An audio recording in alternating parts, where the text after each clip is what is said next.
Okay. We need to change the settings from.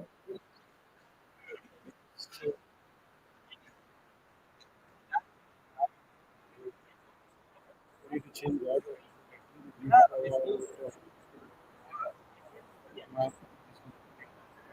I'm going to change the speaking USB 96. For the for keep earphones, we need to change it to 96. Oh, But this music. one,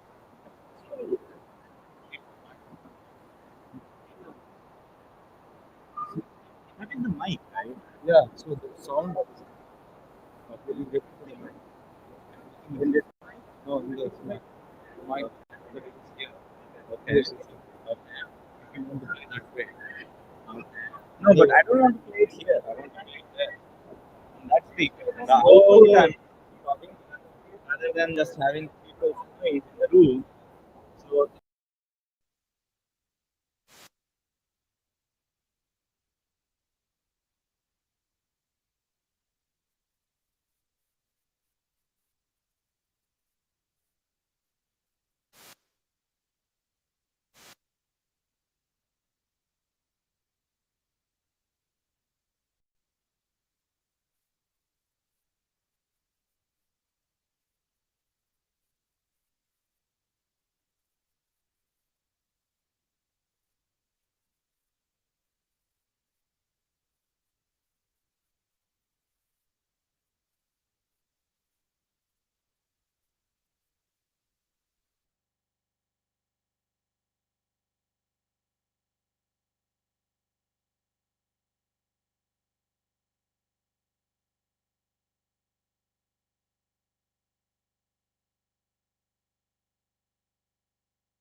everyone in their seats and welcome the hero who have changed the lives of many people back home.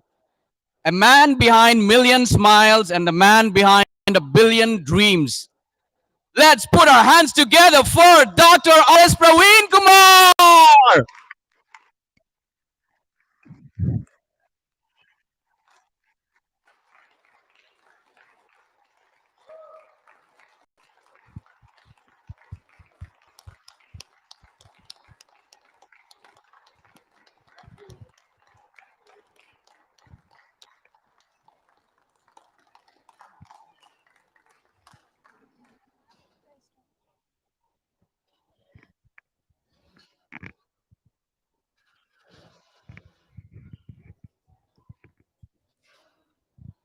Okay. Um, okay.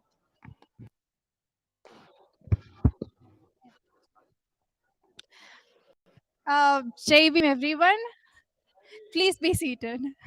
Please take your seats. Um, my name is Ravali. Please bear with me. I'll be your moderator today.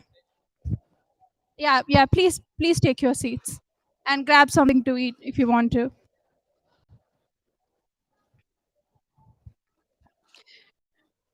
Hi and welcome, everyone. Rice balls, okay. Um, nice meeting you all here. Ladies and gentlemen, students, future entrepreneurs, and rulers, a warm welcome to this gathering on a bright Sunday. Your presence here reflects the strength and unity of our community. Thank you for joining us today to engage, learn, and build more vibrant future for all. I introduced myself. I'm Ravali Jajula. I'm a social media specialist, and I'll be your moderator. So I would like to thank the supporters and members of Global NRI Forum for hosting this event, and special thanks to our camera and media people. And so this meeting, we had the similar meeting last year.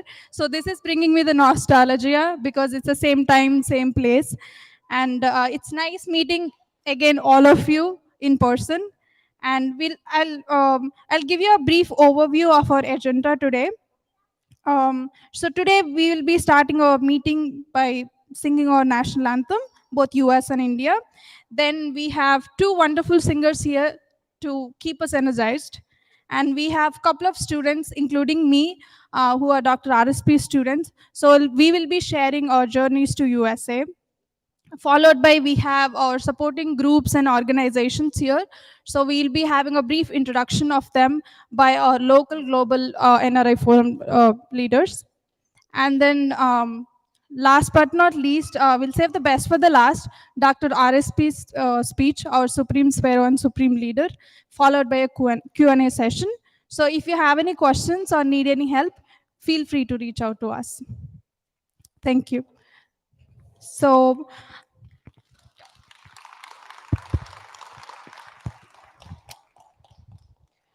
So I invite everyone to stand up and we'll have our national anthem.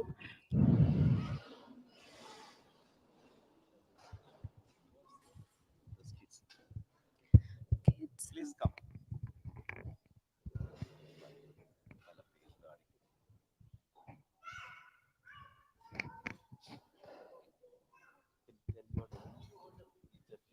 Yeah, they are going to Introduce put yourself. your Hello, my name is Abha Sumunshi.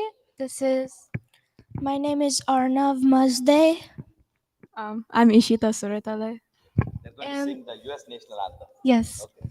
Please start. Oh, you go in the middle? Sure.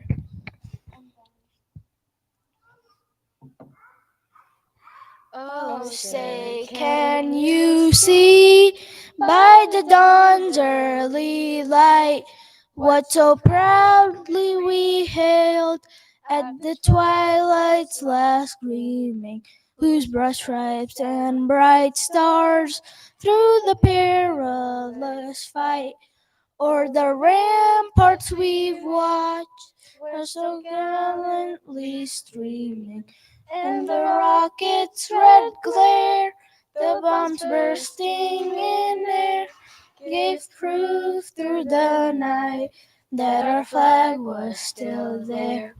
Oh, say does that star-spangled banner yet wave over the land of the free and the home of the brave. Thank you.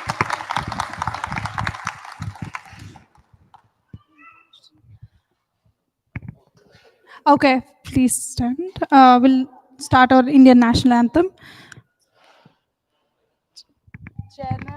Jana Gana Mana अधिनायक जय हे भारत भाग्य विधाता पंजाब सिंधु गुजरात मराठा द्राविड उत्कल वंगा विंध्य हिमाचल यमुना गंगा उच्चल जलधि तरंगा तब शुभ नामे जागे तब शुभ आशीष मागे जाए तब जय गाथा जनगण मंगल नायक जय हे भारत भाग्य विधाता जय हे जय हे जय हे जय जय जय जय हे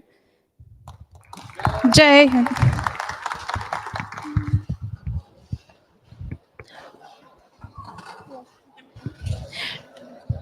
Please be seated.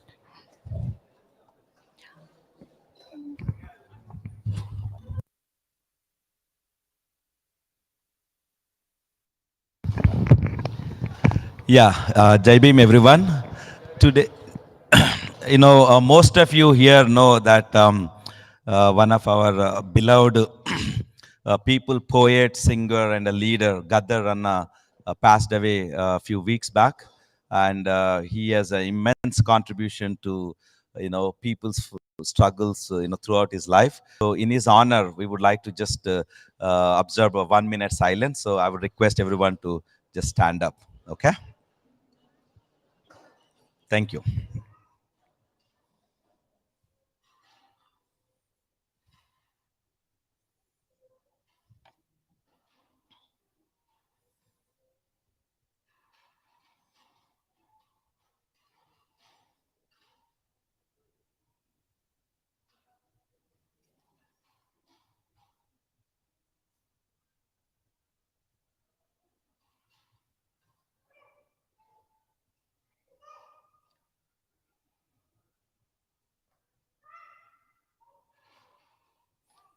Thank you so much. Thank you. Thank you. Johar Gadarana.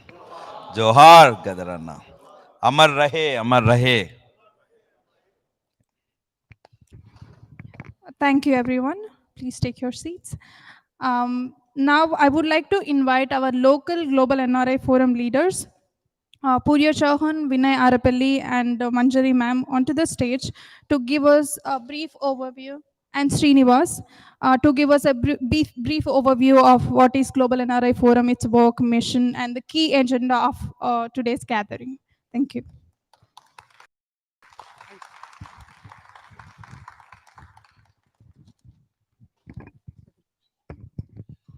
Good afternoon.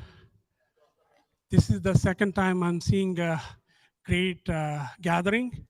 When I booked the hall manager told me, do you really want to see this big hall? I'll give you the same price.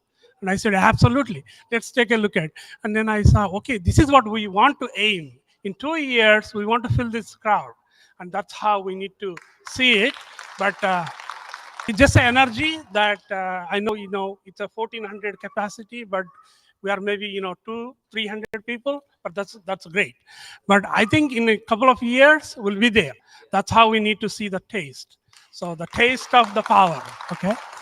So good afternoon. I'm New Jersey local team lead, and I have with me Boda Srinivas, Vinay Arapalli, and Manjari ma'am, who helped a lot in gathering this event together. So this afternoon, as Ravali said, we'll have a very engaged conversational style as opposed to real, speech or anything, because this, as you know, Dr. R.S. Praveen Kumar sir came like last time also. He had shared all his, once in a lifetime dreams and vision. So we need to make part of the contribution to that, and that's what we are here. So having said that, and we really welcome you, and it means a lot. I know you just didn't come here for a meeting, but you have something in your heart, and you want to make a difference in people's life, and that's what it matters. So thank you for all, and I'll give it to Vinay.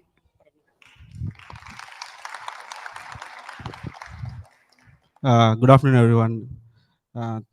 First of all, thank you, RSP sir, for coming here. And this is, I mean, whenever you are here, we feel like our family is all get together.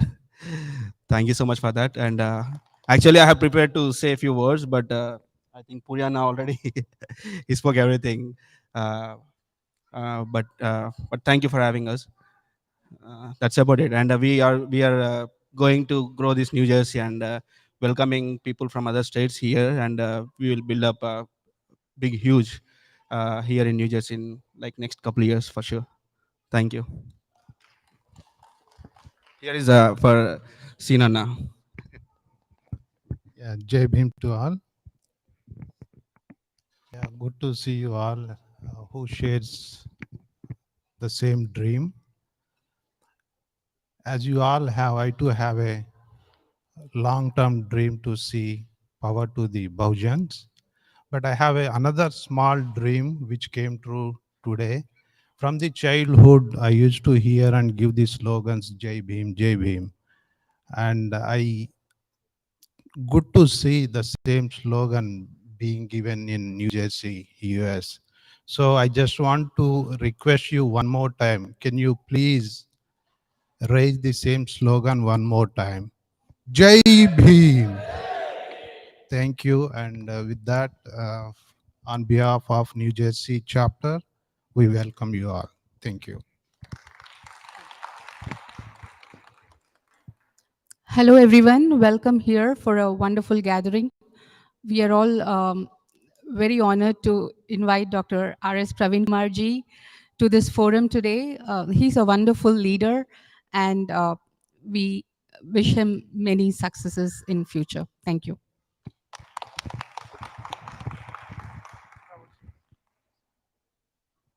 Rahul is going to run the next event. Thank you, team. So, who is ready for a song? So, we have a wonderful singer, Nagaraj Garu. So, I invite him onto the stage.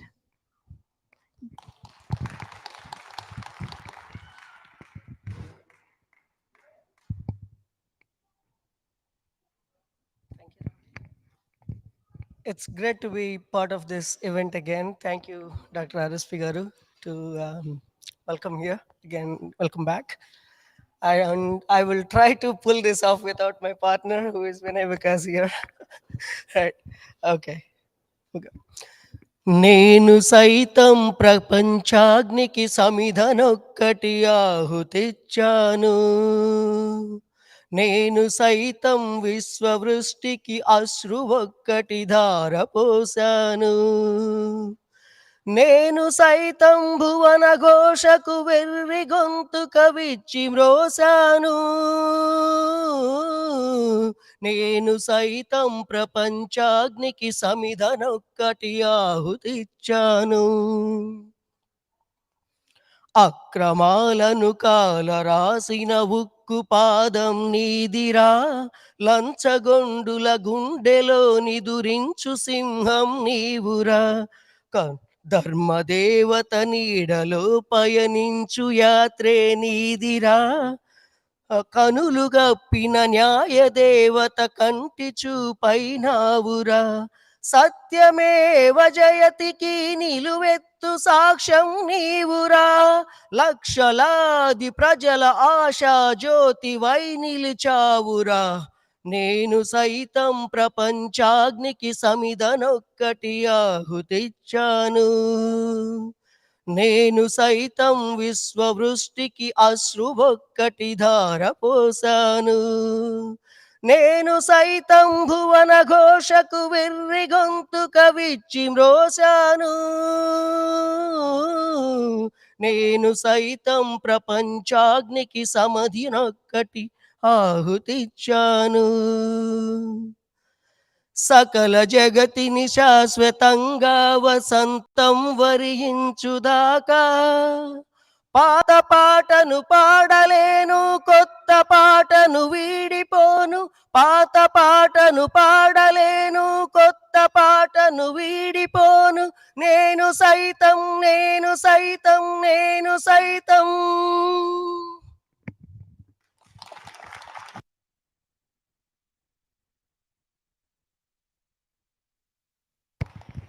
Thank you, Nagaraj sir. Now we have our special people, our students. We are proud alumni of social welfare residential institutions, and I'm a proud sparrow.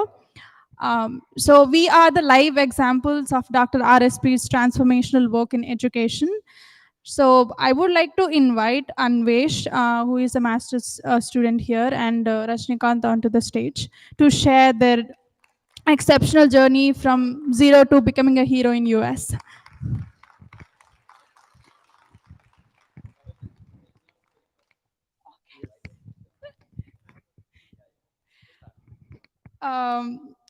Hi again. My name is Ravali Jajula. So I recently finished my master's in digital marketing. So my journey started when I'm in my 5th standard. So we have Telangana government schools in Telangana. So they are like public schools. So when I was in my 5th standard, I got the opportunity to, give an exam to study in a government funded schools in Telangana. So I gave an exam and then I got into it luckily. So my passion for English made me, join to a government funded school. I was very interested in speaking in English, though I don't have any English medium or anything such features back in days. So I got into the school, and in my 7th standard, we have Dr. Praveen Kumar as our secretary. So he started a program called E Plus Clubs, which is like after the school hours, like after 4 p.m., you have to take 30 minutes of your time and speak on something, maybe about your family life, or we'll get a list of topics, and we have to speak for at least like 30 minutes in a day. And every student in the class gets the chance to speak. So that's where I started speaking English. And then after my like 8th standard and 9th standard, we got introduced to some of the programs like Ignite competitions, like this debates and all, quizzes and all. And then slowly it moved into camps. So camps were like some summer camps, so where we got trained into other things like stock exchange programs, young journalist programs, young parliament programs and all. That's where we got focused more into speaking in English and learning about different industries. Since my school, I was more interested into studies, but no one taught us like what English makes us and what other things that we have to explore to make money. Everything is to get a government job and get a settled life, but not to think more than that. But then because of his programs and the schemes he has introduced in the schools, we got the opportunity to explore and go beyond our limitations. And 10 commandments, we have 10 commandments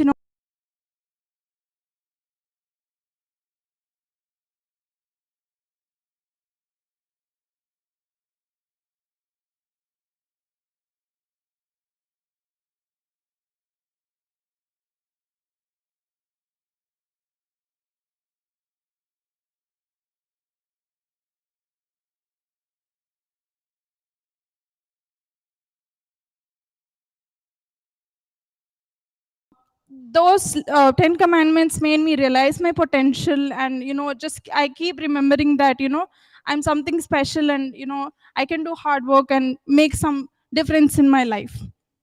So that's where my journey started, and I went to one of the prestigious colleges in Hyderabad, which is Nizam College. If you're from Telangana and Andhra, for sure you'll know it. So I did my bachelor's in marketing and psychology. So I got around like 96%, which is very good. And yeah, and yeah, even I did my high school in residential schools. So he created a energy where everybody, like nobody is interested to go to private schools. Everybody is so attracted to get into government schools because of the quality education they are providing. It's all from government has introduced other schemes too, but what made these schools and these institutions different is the transformational work that he has done, the programs that he has introduced. So I'm saying, like, we have programs, we have governments, but what makes him different is the work that he put, the quality work, and the help he made to the students their potential. And then in my degree, so him and his team, our social welfare team, we have the alumni network and all. So they have introduced us to this free IELTS and GRE coaching. I think it was a pilot program where we had the plan to, get 100 students to US. I was one of the member. So I got the chance to take the coaching from there. I was like zero, though I had the dream to go and study abroad, but I have no idea where to get started. And if I go and ask my dad, like, give me 15,000, I need to take this test, then he'll be like, no, you're mad. Why you need 15,000 for a test? Because everything I did was funded by government.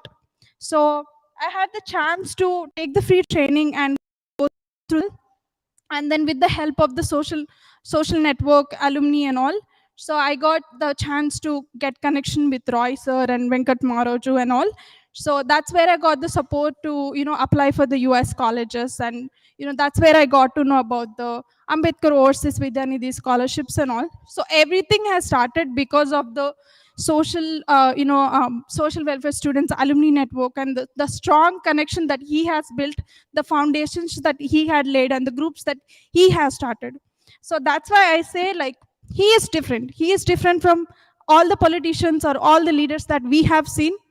And you can see the change in me, and I'm helping the other students through our study abroad group, which is started by Roidas Mantara and supporting by our global NRI forum leaders.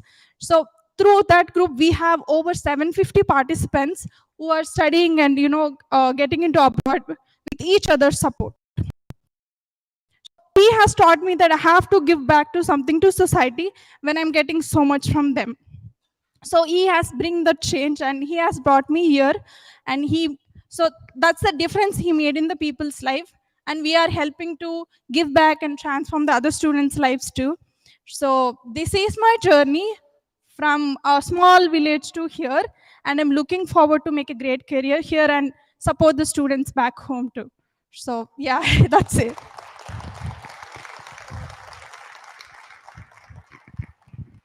Hi everybody. Myself Rajnikant. I'm from a small village in Telangana called Tekur. It is in Jarabad constituency. So first I would like to start with my background. I'm from a below middle class family. With respect to my family situations and my financial status, I'm nothing. But today I'm here. It's just because of RSP. My both parents were illiterates. I'm a first generation graduate student. So I've completed my education till 10 plus 2 in social welfare residential schools, which are handled by Dr. R.S. Praveen Kumar. So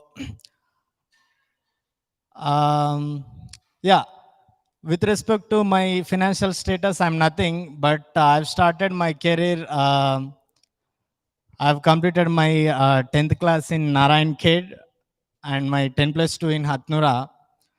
So then I thought to become a doctor. I took a BPC stream, and then unfortunately I missed out that need. So then I joined in B Pharmacy, and from there I have a dream to do my masters in US, but I don't have resources. I don't have any information. In the meantime, I applied for the universities. I don't know anybody, but I don't have a financial background too. So I applied, I got admission, and my visa was approved. I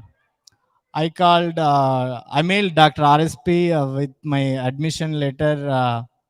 So he connected me with the Global NRI Forum, Dr. Venkat Maharaju sir and Rayas Mantena. So the Global NRI Forum has initiated a program called Study Abroad. It was started with me. I was the first student who was benefited by that program. So I'm graduated. So the first batch, I think we are 7 people, we are all graduated. So that was started with the 7 people. Now we are 750 in a study abroad group. With the support of Global NRI Forum, I would like to special thank to the Global NRI Forum for making this. And yeah, so we are the proofs, we are the products of Dr. R.S. Praveen Kumar work, what he has been done in his career as a educational reformer. And I would like to set up my career here in the US, but when he became a politician, not today, even in tomorrow, wherever I am. So I would like to, embrace my significant level of responsibilities within his team. Even if there will be a time, I can leave my career here and I work for RSP. He is my leader. Thank you, sir. Thank you for your generous contribution and commitment towards the work for underprivileged backgrounds, because underprivileged students before RSP, they don't know English medium, they don't know quality of education, and we don't know the quality of things. Like even in schools, like even the students are like everybody. We don't even have 2-3 pairs of clothes at that time. He created opportunities, and he became a man behind a million Bahujans and million smiles. Thank you.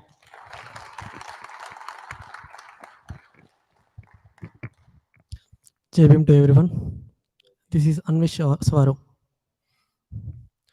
అందని ఆకాశం దించావయ్యా మా కోసం, కలాల నీ పేరు వెలిగేనయ్యా.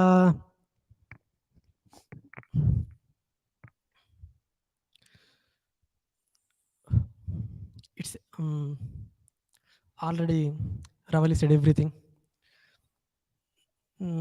I don't want to be emotional because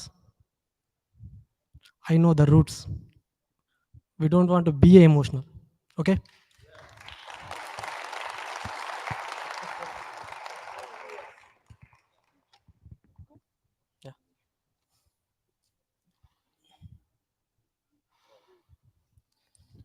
నా జీవితం ఎద్దుల బండి నుంచి ఇతిహాడ్ ఫ్లైట్ వరకు.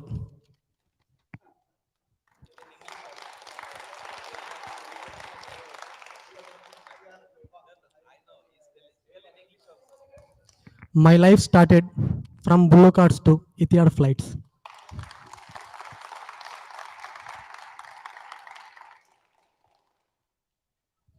My mother given birth, but RSP given the life to me.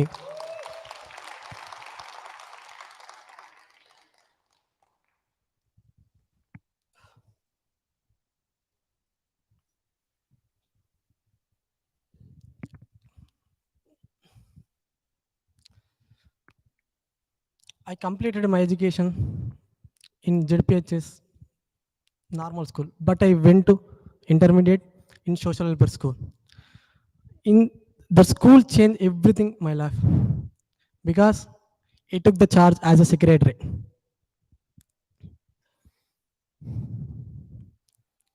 and I went to Telangana University for the BBA and MBA. I read lots of books, ideological books. And in the 2000 election campaign, I support one party. That is our party. I don't want to the say name because there is no name the party.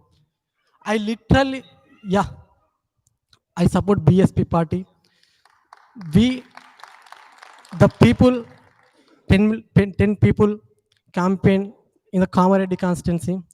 We literally cried a lot because the trip we learn everything, everything, everything. Because we see the God.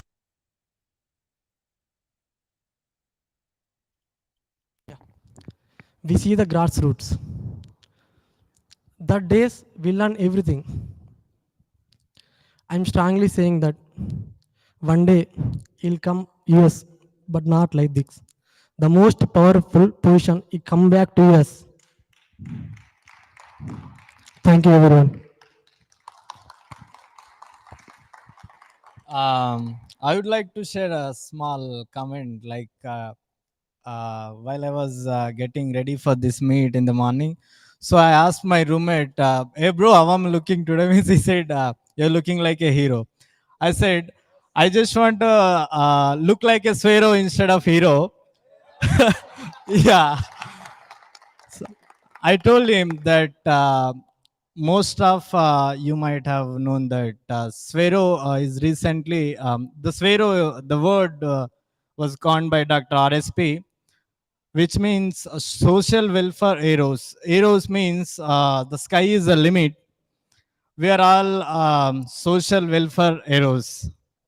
So, which means um, Harrow shows it goes towards the sky.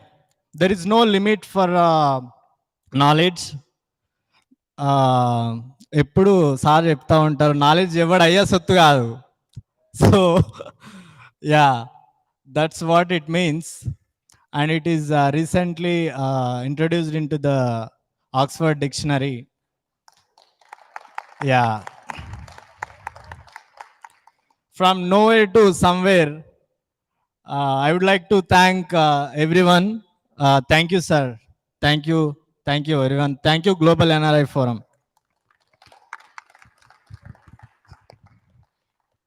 Thank you so much, guys. So now I would like to invite Venkat Marochu to introduce our supporting groups and organizations here. Venkat Maroji is one of the main pillar of our Global NRI Forum Foundation.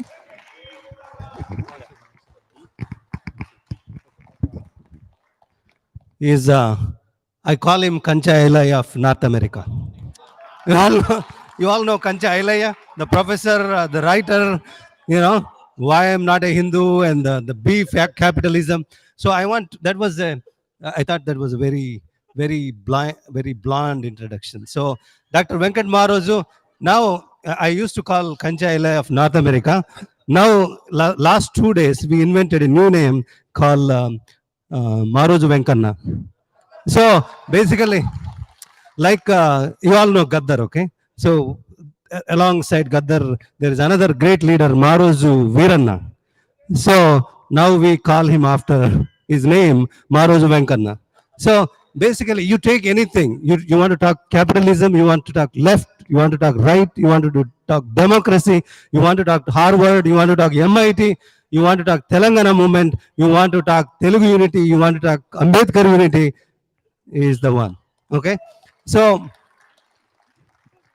it's my pride, it's my honor. I told to my family also, I'm close to him than my own siblings, on record. So when I came to America, I know what I know about Ambedkar is statue, just statue. In my village, they used to garland Gandhi for August 15th. It makes sense. For October 2nd, it is obvious. For January 26th also. One day I asked my mother, what about this guy? And he told me he's Ambedkar. Even for January 26th also. And I know that little bit. Then I came to America. So he taught me about the whole Ambedkar and everything. And I'm proud to say that he's the brother and he's a mentor, coach, and there's a lot. And we'll celebrate sometime about Dr. Ambedkar. No, but what the reason I have to say that we need these leaders everywhere, in India, in Boston, in New York. And I honestly, guys, I have to say that the New York, New Jersey is dry. It's New York, New Jersey has to be a happening place. When I came 2 days ago, I felt very dry. You know, Boston has become so hard. You know, I don't want to name, but the leadership is so strong. Why you're hiding? There is no fear. You know, we need these kind of leaders. The whole 10 to 15 years, we are going to rule this country. Mark my words. There is no barriers. So back to Venkat Marozu, and I would like to thank him and for all the commitment and to serve the community through AIC, through Boston Study Group, through ANA, through AIM, everywhere. Everybody knows him, and he's an MIT grad, and he's a PhD scholar by education, and he's a CEO of Source Trace Company. Thank you so much. Thank you, brother. Now, this is not about me, but you know, thank you so much for the kind words. But anything is a team. I think today's event, what we are witnessing, we are really worried when we started with a short notice. When we booked this hall, I knew we were really worried, but very, very glad to see this kind of gathering here. And there's a lot of people behind this, so this is a team effort. And Rai spoke a lot, but he's one of the guy day and night. He's just he doesn't have any personal life. Amazing. I don't know how he gets energy. So we should thank all of them. I'm just one of the team member. So without further ado, today's event, is we have so many different type of Ambedkarite organization, local, our Telugu, Telangana associations, as well as so many are being supportive of this effort. So I would like to just invite some of our friends who have been actively supporting. So from Nitin Suryatale from Ambedkar International Mission, Sitin, please come. Mahesh Guruganti from Ambedkar International Center. We have actually many of them, but these are, come. And then we have just Tajim ji from IAMC, Indian American Muslim Council. So please come here. And Ravinder Korala, New York Telangana Association. Ravinder. Yeah. And we have Venu from MATA, Mana American Telugu Association. And also we have a lot of representation from Boston Study Group. So I would like to invite Vinay Vikas on behalf of Boston Study Group. Okay. So I just, really thank all of them for their support. This event and this type of gathering wouldn't happen, and they've been very kind. So I just ask each of them to say a quick few words. Jai Bhim, everyone. So first of all, I don't have to tell the importance of a good leader. We have seen a lot of good leaders, political leaders, social leaders in our community. Dr. Babasaheb Ambedkar is one such example who changed the millions of lives. I think pretty much everybody knows about it. There's no doubt about it. So Dr. Babasaheb Ambedkar, then Kanshiramji. Kanshiramji, the way he changed the political scenario in India is very important. It is important to have the good leader in our society. One good leader can change the entire society. He doesn't think about himself, he thinks about the society first. And similarly, like after Kanshiramji, our great Raju Kamble sir, he was inspired by Kanshiramji itself. He created Dr. Ambedkar International Mission in not only one, but almost 20 to 25 different countries. That's the potential of each of the leaders that we see. And we have the leaders here, Venkatji is here, Roy is here. And similarly, we believe in the leadership of Dr. R.S. Praveen Kumarji. He is the kind of person who puts society instead of himself, and that is more important. I mean, being just most of us strive to become IAS officer, strive to become a good, take a good position, live good life. He is the one who gave up IAS position for the society, and that's the leadership that we should be expecting from every one of us. If not only that, he is the most humble person, ground to earth person. Think about it. There is a dais, but he is not on a dais. He is on, within everybody else. So we believe in his leadership, and we should stand behind him. And that's all I can say on behalf of Dr. Ambedkar International Mission. On behalf of everybody else, I would like to extend our wholehearted support to Dr. R.S. Praveen Kumar sir, and will stand behind you throughout the life. Thank you.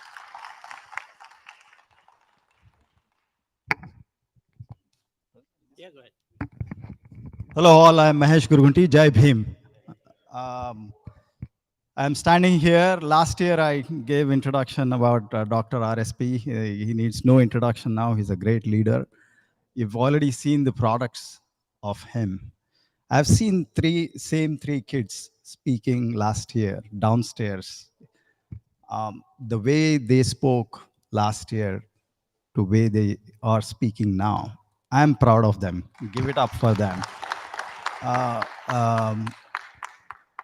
It just moves, the kind of work Dr. RSP has done in education, and then our multi-pronged approach in building community, education, and now politics.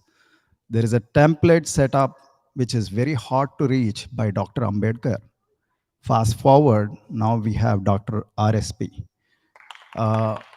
We are honored to be among him. Something magical happened 3 years back. We had splinter groups of Ambedkar organizations all over, including AM and AIC took birth.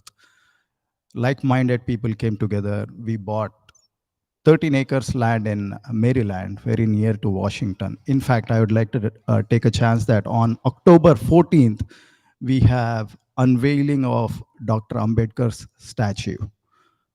In India, it is pointing towards Parliament. Today, tomorrow, it will point towards Washington. That is what it is. Our aim should be high. Political, educational, community building. We have great leaders, Roy, Venkat. It's amazing. They draw inspiration. I was never like that. I got connected. I'm so proud to be here. And on behalf of everyone, I would like to welcome Dr. RSP, and we are honored to have you, sir. And we are behind you. Just one more. Ravi Mahe from International Bahujan Front. Please come onto the stage, Raviji. Okay. Salam and Jai Bhim to everyone. My name is Tazim Ansari and I work for Indian American Muslim Council. You might have heard about us like a lot. Okay. So it's good to see like a lot of success stories of marginalized students, and they're gaining so much empowerment here and successfully completing their masters in United States. And it's really encouraging to see like the work Dr. Praveen is doing for changing the lives of these students, and he is following the vision of Dr. Ambedkar. IAMC promote equality and justice for everyone in India. Also, we amplify the voices of every marginalized community. We are standing right behind with you, shoulder to shoulder, always ready to work with you. We work with everyone, every group here. They all know me, and I work with every one of them, and they call me. I'm available 24/7. I'm working with you always. Dr. Ambedkar Sahab was our inspiration as well. He gave us a constitution and empowerment, which give us like, I was also a marginalized student. I got like my seat through quota of OBC. And then I'm empowered. I came here. My whole family life is changed because of the constitution we have in India. So we have to follow Dr. Ambedkar path, support him, and support his like vision, and change the India, which is really going really bad way. Our India was not like that. Our India was inclusive, justice for all communities. Thank you. And we want to work with this path for Dr. Ambedkar in the future as well. Thank you. I'm always available for you.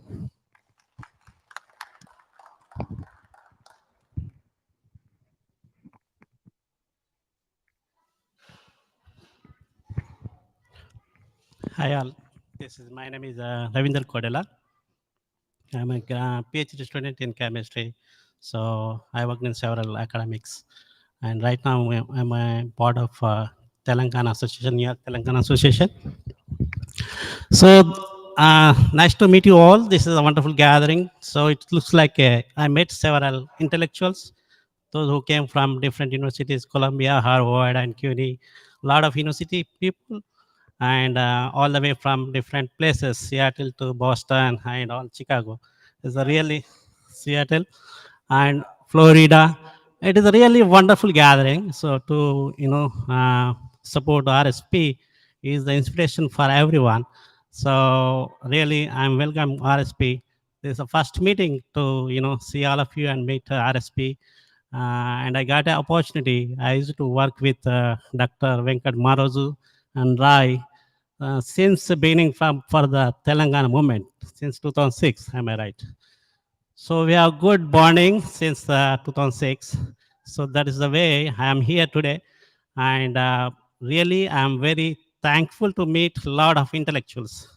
So since we are here in the US gathering a meeting for RSP, it is because of education, the education background. Because of education only we are here. So we are assembling meetings, we are supporting each other, irrespective of in democratic norms, Bhavujans, whatever it is. So really, I'm very thankful, Venkat, for inviting me. So I'm here to supporting everyone. So my single motto is either you want to be successful in the political or anywhere, the education is the main tool. So that is my personal feeling, my motto. So because of that, because of Sphero, whatever the education system, RSP learned from his, background, is a, he was in a good higher positions in the Telangana government, right? So he knows the background, where people come from, and he saw the many people lives, and he decided to move forward. Only the political system can change the lives of the people.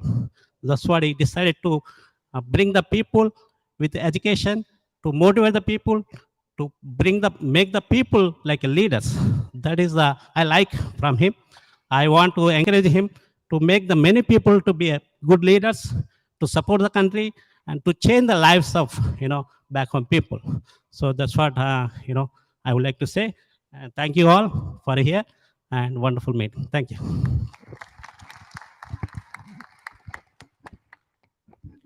Good afternoon, everyone. It's so honor. I'm Vinay Vikas from representing Boston Study Group, an Ambedkarite nonprofit organization in Boston. It's so I'm so humbled and honored to be present in midst of you all. Thank you so much for the opportunity, the coordinators. I'll just take a couple of minutes introducing BSG. BSG is, as I told you, is an Ambedkar organization. Mr. Dr. Venkat Maroju is one of the founding members of that. And it has done tremendous work in the Indian diaspora in Boston area. BSG is the first organization that has worked with an educational institution to include caste as a protected category. That is, the first universities that recognized that was Brandeis University. And BSG is the first organization that has set up to my knowledge, in the Boston area, that has set up Ambedkar's bust in Brandeis Library. And it so happens that any Ambedkarite visiting from India to Boston will make sure to go and visit that bust. And Venkat Maroju makes sure that, and it's well-known place now in Boston area. And third thing is BSG is also organizing an event in October with the Chief Justice, Supreme Court Chief Justice on caste discrimination. conference in law school, Brandeis University. So Boston Study Group is very active in the Boston area, and we also had honor last year hosting Dr. RSP for Ambedkar lecture series in Harvard University. So if you need to know more about it, you can reach out to either me or Dr. Venkat Maraju. Coming back to our person for today, it was so reassuring for me to meet a person like RSP 4 or 5 years ago, who has transformed the educational institutions in a great deal. And you have heard to my friend, a researcher from Harvard University, Nagaraju. We both were friends for quite a while. And we run a educational nonprofit in support from Harvard University. And we happened to talk to the students from TSPEROS. My goodness, they are competing with the national level IITs and ISER students in undergrad and masters. The knowledge that they are having, the communications skills that they have developed, it's phenomenal. It's phenomenal. And I have witnessed students who are in IITs now, ISERs, and who are working in Twitter, and who have done their masters in IIT Kharagpur. Lot of such examples who are in Navy, who are pilots. Women are pilots. So it's incredible. I remember this also. Dr. Venkat Maraju has told that, as we remember Gaddar Garu, we call him as a Praja Yuddha Nauka. He was such an intentional person. Maybe RSP will elaborate on in his speech on the intention, how to reform the society. He was such an intentional person where he has written so many songs around women, girl child in the family, because the society has kind of suppressed the intellectual capability of women. In one of the songs that he has written for a movie, he sings like this: చదివినంత నిన్ను చదివిస్తానమ్మా, ఎదిగినంత నిన్ను ఎదిగిస్తానమ్మా, నీకు పెళ్ళిడు వచ్చే నాటికి పువ్వో పత్తో కూడబెట్టుతా, నచ్చినోనికే ఇస్తానమ్మా చెల్లెమ్మా, నా కన్నీళ్లతో కాళ్ళు గడుగుతా చెల్లెమ్మా, రిక్షా బండిని మేనా గడతా చెల్లెమ్మా, నీ అత్తోరింటికి సాగనంపుతా చెల్లెమ్మా. I remember this because RSP has touched that point in girl children there.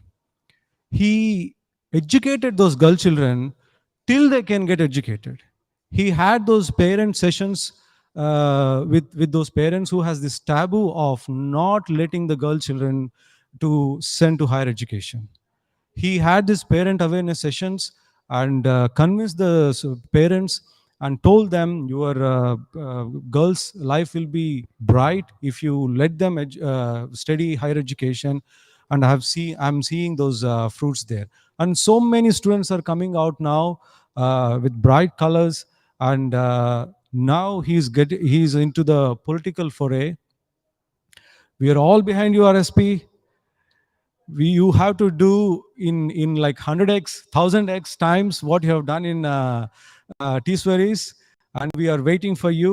And importantly, I would like to take this opportunity and call for an intentional practice that all NRIs have to take. Yes, we have been engineers, we have been scientists, or we have been doctors. Well, that's good, that's higher paid jobs.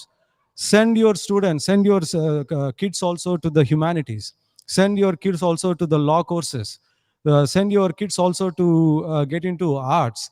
That is where it is important.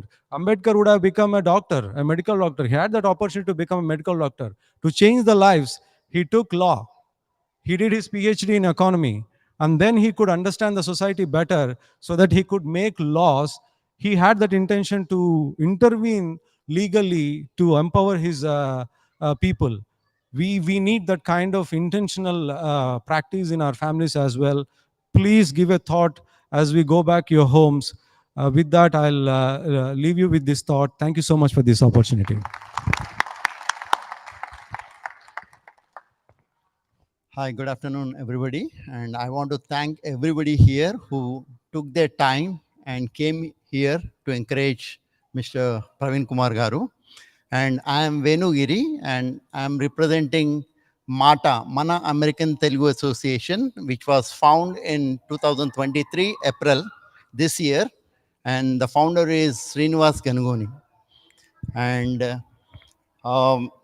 like I'm seeing here, like, I saw very few videos about Praveen Kumar Garu, but when I heard the speeches from the students here, it was really heart-touching, because whatever they are speaking, it's coming all the way deep inside from their heart. That's what the emotion that I felt from what they are speaking. I really appreciate that, sir, because those words doesn't come out until they literally felt deep inside their heart. And I would like to encourage all young leaders like this who had well education, because education is the major part. Today in political system, we have a lot of political leaders, but a lot of people are lacking real education.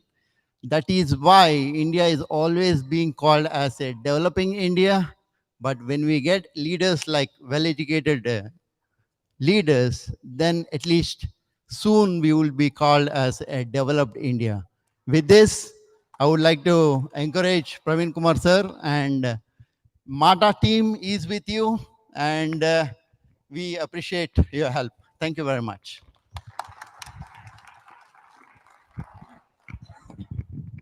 जय भीम। थोड़ा slow है।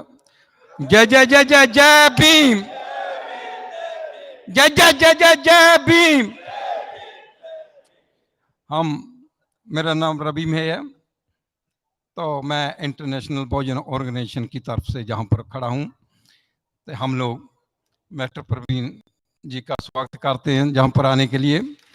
हम last time भी इनको मिले थे, हम parade में इसको चीफ गेस्ट भी बनाया था, समहाउ वो आ नहीं पाए, तो फिर भी कोई बात नहीं है। तो हमें आपको माफ़ करना कि मैं हिंदी में ही थोड़ा बोलूँ कि और हमें ऐसे लीडरों की ज़रूरत है, हमें जो काम करते हैं ग्राउंड लेवल के ऊपर काम करते हैं उन लोगों की ज़रूरत है। हम चाहेंगे सभी को, सभी जो क्रीम जहाँ पर इकट्ठी हुई है, सभी समाज के साथी, समाज के लीडर पड़े हुए जहाँ पर हैं, और सभी को हम निवेदन करते हैं कि ऐसे इकट्ठे होते जाएं और कोई ना कोई प्रोग्राम करते जाएं। हम तो चाहते हैं कि एवरी 4 मंथ में कोई ना कोई प्रोग्राम हमारा होना चाहिए, जो all of them Ambedkar right है, जहाँ एक प्लेटफार्म के ऊपर आकर कोई ना कोई प्रोग्राम हो। संस्थाएं अपनी जगह है, कोई इंटरनेशनल भोजन ऑर्गेनाइजेशन है जहाँ इंटरनेशनल भोजन मिशन सेंटर है, जहाँ AIC है, वो अपने अपनी जगह पर एक प्लेटफॉर्म पर हमें इकट्ठे होना है, इकट्ठे होकर आगे बढ़ना है। जब तक हम इकट्ठे नहीं होंगे तब तक हम आगे नहीं बढ़ पाएंगे, तभी हम जैसे मिस्टर प्रवीण जी है इसका साथ नहीं दे पाएंगे। हमें ऐसे लीडरों की ज़रूरत है जहाँ पर भी और इंडिया में भी। तो हम जहाँ पर इकट्ठे होंगे, एक साथ यूनिटी बनाएंगे, ऐसे लीडर हम आगे से आगे बनाते जाएंगे और उसके पीछे हम काम करते जाएंगे। हम सभी साथियों को यही बोलना चाहते हैं कि जहाँ पर जो आए हैं सभी का स्वागत है, और प्रवीण जी का हम भी स्वागत करते हैं, और ऐसे हम लोग इकट्ठे होकर प्रवीण जी की मदद करते जाएं और इसके बिहाइंड खड़ें, ताकि जी आगे लीड कर सकें और आने वाली इलेक्शन में हम इसे CM देख सकें, और CM देखने के हम चाहवान है कि CM बनता देखेंगे। Thank you. जय भीम, जय Bharat. Yeah, thank you all. Thank you for your support. Thank you all.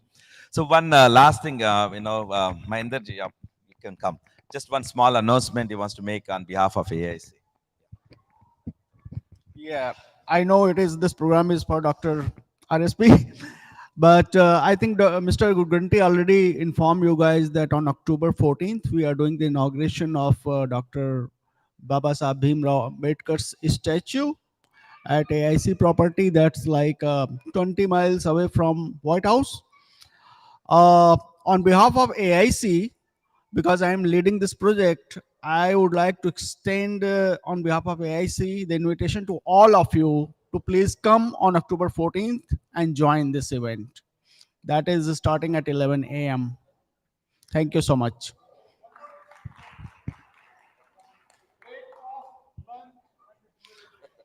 Yeah, So we have the DMV team like DC, Maryland, and Virginia team. They are our host. They are sponsoring all the breakfast, lunch, and dinner. So please do come. And personally, I would like to invite Dr. R.S. Praveen. Please try to come. I know like your schedules are very busy and you would be very busy during the election time in Telangana. But please try. Thank you so much. Okay, thank you, Mahenderji. Ravali, please continue the proceedings.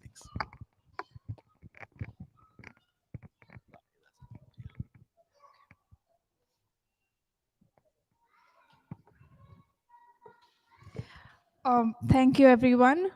So now I would like to call onto the stage Raidas Mantana. He is my motivator, my mentor, and my mentor for so many students like me who are dreaming to make a life abroad or to study abroad. So I would like to thank him on this occasion for whatever the work he is doing and for being inspirational to all of us. Thank you. Thank you so much. Thank you so much, Ravali. So there's one word that gets famous. It's actually one slogan. I gave a clue. That becomes famous every day. What is that slogan? Jai Bhim. One more time. Ravi, where are you? Jai Bhim. There is one person gets famous every second. Then one person every passing second. Who is that person? Yes. He's also Dr. Ambedkar. Every passing second, I follow the Twitter hashtags and Facebook tags, and every time I search for the keywords, I see the number of posts. Okay, so it's amazing to see the journey from the bullock cart to the Boeing, Airbus. So you take the organizations, academic institutions, Harvard, MIT, Cornell, Stanford, and you take corporations from the Wall Street to the Silicon Valley. We are there. You know the time it took us to be there? 25 to 30 years. 75 years of independence. 75, I have to say on record, that independence we got from colony was not a true independence. It is simply transition of power from colonial to the local feudals, the local fascists. It was not a true freedom. The true freedom comes when they open temples for us. The true freedom comes when they stop discriminating us on our caste. And the true freedom comes when they stop discriminating our streets, naming with the names which shows clearly its untouchability. Love to see that Dr. Ambedkar Street in New York. The global citizens of America, citizens of UK, citizens of Australia, they are recognizing the discrimination. They are recognizing our talent. They are recognizing our leadership. They cannot stop us anymore. Whatever roadblocks they create in political system, whatever roadblocks they create in educational system, whatever roadblocks they create in social systems, easy to break. It's easy to break for us now. We need leaders like RSP, Dr. RSP Kumar. He would have become DGP, Director General of Police. Most of the DGPs are second richest person after chief ministers. Chief minister by default in India, the richest person during their rule. And the second richest person is DGP. Most of the land kabjas, most of the extractions I'm really sorry to criticize police department keeping our officers here, but it is the truth. He's not one of them. That is the reason he left. He left the DGP post. He had 6.5 years of service, clean service. And he took this mission of education, the social welfare for those not from Telugu states. Social welfare schools were shelters. They were shelters. They were shelters for homeless. They were shelters for orphans. They were not schools. They're just shelters. And back in those days, if you get one MBBS seat, medical seat, it is a miracle. Even that kid, probably a son or daughter of some second generation, one single medicine seat. And right now, those institutions get 250 to 300 medical seats. IITs, IIMs. But I am challenging the Telangana government here today. Chief Minister KCR, మా sir బయటకు వచ్చి 2 సంవత్సరాలు అయింది. RS Praveen Kumar left his job 2 years ago. Those degree colleges, Telangana residential social welfare degree colleges, they had a competition as high as IITs. Kids who qualified with the highest marks ranks used to have a hesitation. Do I get admission? Do I get admission? KCR, those degree colleges are 50% empty now. Do you know the reason why? Because RS Praveen Kumar is not there. That shows ours are success for building those colleges. That shows your failure to run those colleges, KCR. KCR, you are here in USA today. You brought your son for undergrad admission or maybe master admission, I think. Undergrad. KTR, you brought your son here. That's fine. I'm not criticizing you or your son. You brought him. Do you think it was a merit? I'm sure you paid. Build similar colleges in India. Build similar colleges in Telangana, KTR. Why you are bringing your undergrad son to America? Because you want a quality education for your son. And how about other sons, other daughters, KTR? Because you are privileged. Your days are counting, okay? Our next 10-year KTR and KCR, we are going to rule.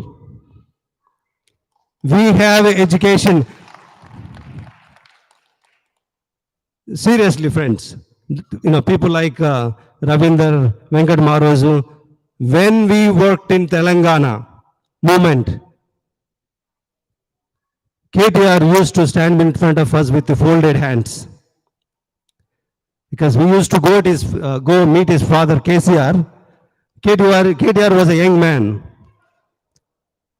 He became a cabinet minister.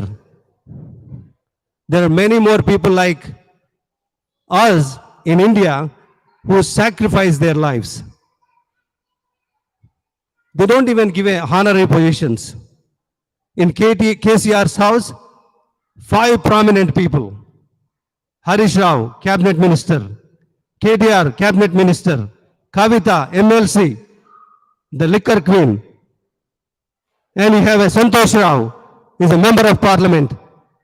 For 0.5% population, for a single family, you have a 5 prominent posts. You are looting the Telangana. And Kavita is supposed to be arrested by the government authorities. People were counting hours when Kavita is going to be arrested.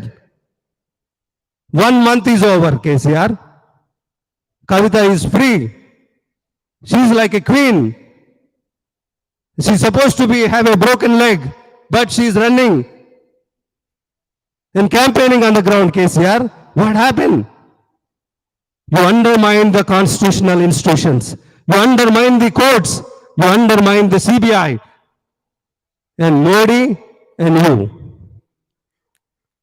You both are chores. You are thieves. You are dictators. You are liars. You are cheaters. You cannot cheat us anymore. We have a SC/ST subplan. The funds come, it's a constitutional allocated funds. The funds to spend on educational institutions, the funds to build homes for the homeless, the funds to build coaching centers. Where is the money goes?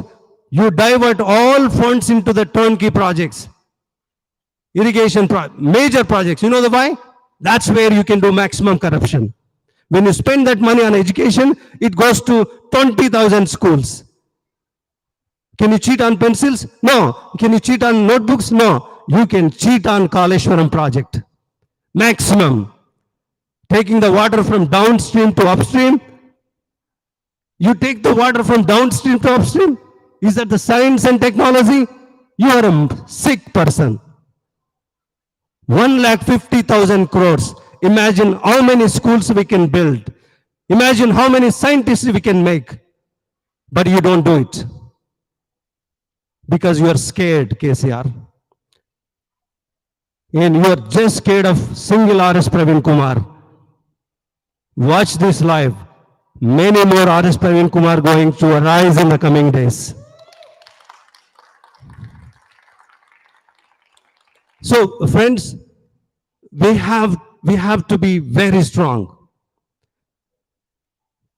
See, we spend a lot of time criticizing them. We spend a lot of time hating them. It's a waste of time. We cannot change them. Reason is that we cannot change them. It is in their DNA. Scientist here, Nagaraj scientist, can you change a DNA? You cannot change a DNA. Are you going to change a Brahmin who is oppressing you? Are you going to change a Reddy who is oppressing you? Are you going to change a Velma who is going to oppress you? Because it is in their bloodstream. So instead of putting our time and efforts changing them, put that time on our education. Put that efforts on our research and development.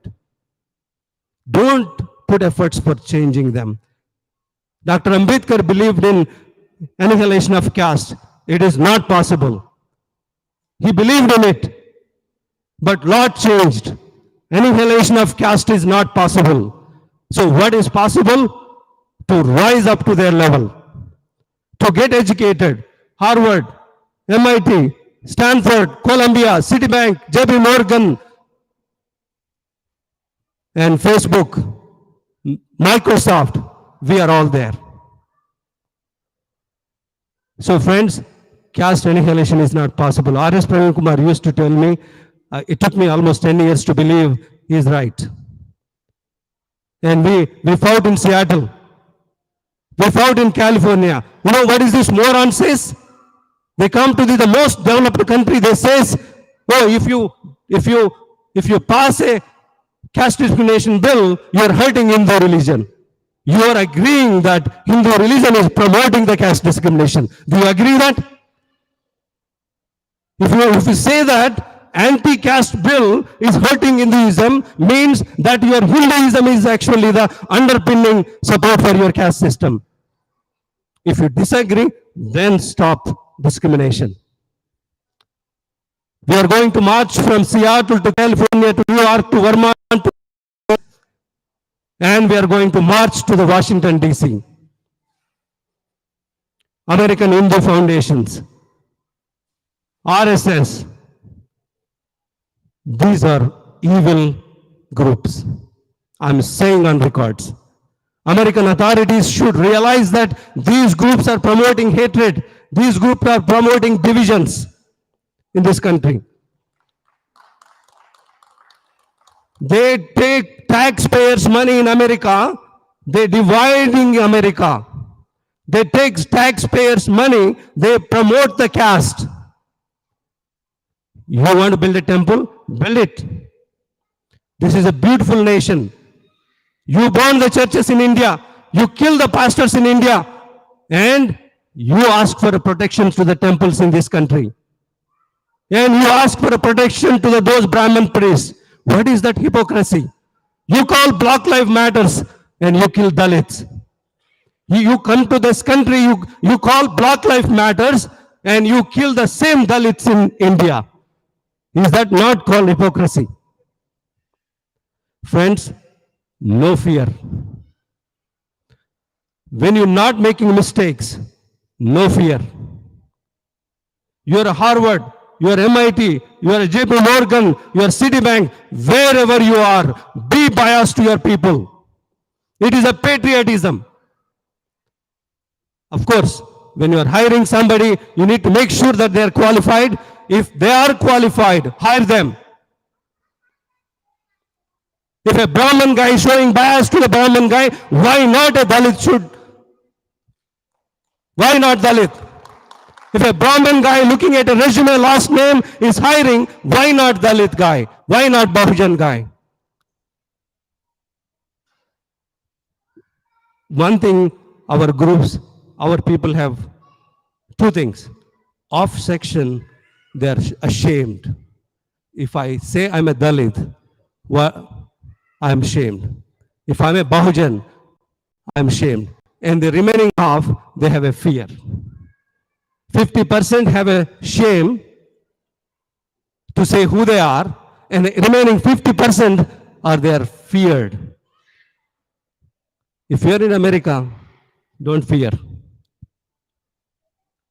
What they're going to do? They're going to fire you.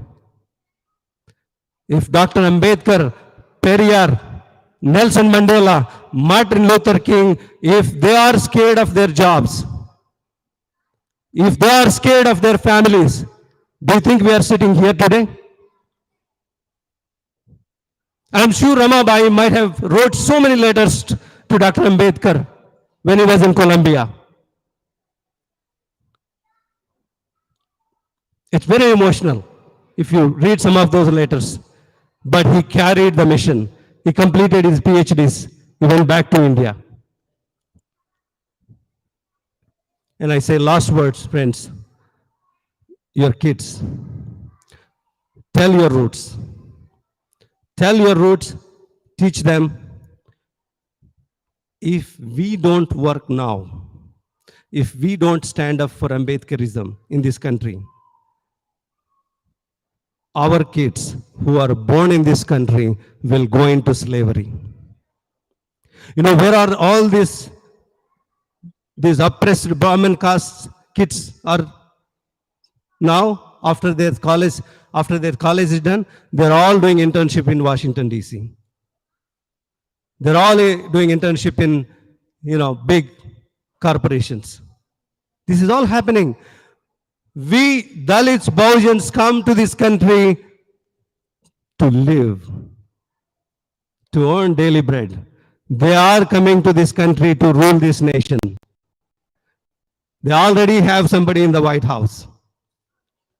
They are on march. There are a number of city councillors, number of senators, congressmen they're running for. But we are half scared and half ashamed. Seriously, when you are not ashamed of who you are, when you are not feared who are you can win everywhere. And sorry I took long time, and this is the Dr. R.S. Praveen Kumar Day. And Dr. R.S. Praveen Kumar, I met him in around 2003, 2004 when Telangana movement was in peak. I always fascinated about that khaki dress. I followed him very closely. In 2008, around 2008, he's after us to join us into the BSP. And we are after him to join him into the BSP. RSP was not an accident. Guys, lot of people say RSP joined BSP. That was a bad decision. RSP joined Mayavati party. That was a very stupid decision. Guys, it was not an accident at all. He thoroughly thought about it. Can he join BSP? No. Can he join BRS? No. Can he join Congress party? No. He went through the whole process of elimination very thoroughly. He made a very intelligent decision to join Bahujan Samaj Party. And I'm telling those who are listening to the YouTube video live, he made a very calculated, very mature, very intelligent, very thoughtful decision to join BSP. If you come and go for alliance, come to us. We are not going to come to you for alliance. Whether it's a Congress party, whether it's a BRS, if you are scared, whether it's a Bharatiya Janata party, if you want to, RS Praveen Kumar is going to split the votes, RS Praveen Kumar going to divide communities, RS Praveen Kumar is going to cause a hung assembly. If you want to avoid that, come to RS Praveen Kumar for a term for the alliance. We are not going to come to you for alliance. Yes. You say RS Praveen Kumar not approachable? Yes. Revant Reddy, Bandi Sanjay and KTR, what are your qualifications to come to your table? Revant Reddy, you are a convicted criminal. Bandi Sanjay, you are a school dropout. KTR, you became a cabinet minister because of your father. This guy is a highly educated doctor, is an IPS officer. You asked them to come to the table? No. The time changed. Table turns. Come to us for the anything. You want our votes? Come to us. You want a ruling? Come to us. Dr. R.S. Praveen Kumar, you stand tall. You take Dr. Ambedkar. It was not a one-year mission. You take Kanshiram. It is not a one-year mission. It is a lifetime mission. We would love to see you in the assembly. God forbidden, unfortunately, if you not make it, don't fear. Until your last breath, stay on your mission. We will do everything in our capacity, walk with you, stand with you, and we will be with you in carrying the mission. And once again, on behalf of our global NRI forum, and Dr. Venkat Marozu, all the seniors spoke about it. It's an organization to bring the people together. And on behalf of all the global NRI team members, we thank you. And wherever organization, ANA, AIM, AIC, Boston Study Group, I request you all, you are regardless of age, unemployed, employed, retired, spend 1% of your time on our mission. Only 1% if it is possible. 14 minutes. 14 minutes, you can do wonders. 14 minutes, use technology. Thank you so much. And with that, and I'm extremely sorry, our moderator, and I'm requesting Dr. R.S. Praveen Kumar to come and address the gathering. Thank you very much once again for this opportunity. Thank you.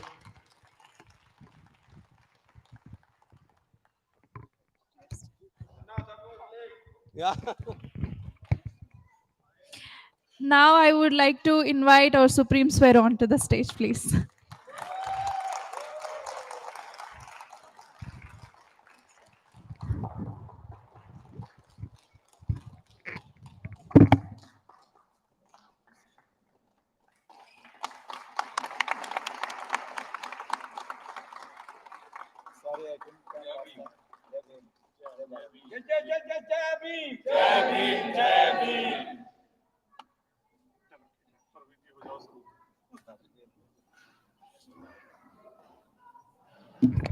Mister Parveen जिंदाबाद, mister Parveen जिंदाबाद। मैं अपने सभी साथियों से यह कहूंगा कि हमारी लेडीज है ना बहुत वीक है। नहीं, स्ट्रॉन्ग तो है कि जो भी आज जितना भी समाज में ना जो परिवर्तन है, start from ladies. Please keep continue ladies. Thank you Parveen ji, thank you. Thank you very much. I work for the party. I'm a member of a party whose national president is a lady. Benji Kumari Mayawati. Gracious ladies and gentlemen. Jai Bhim!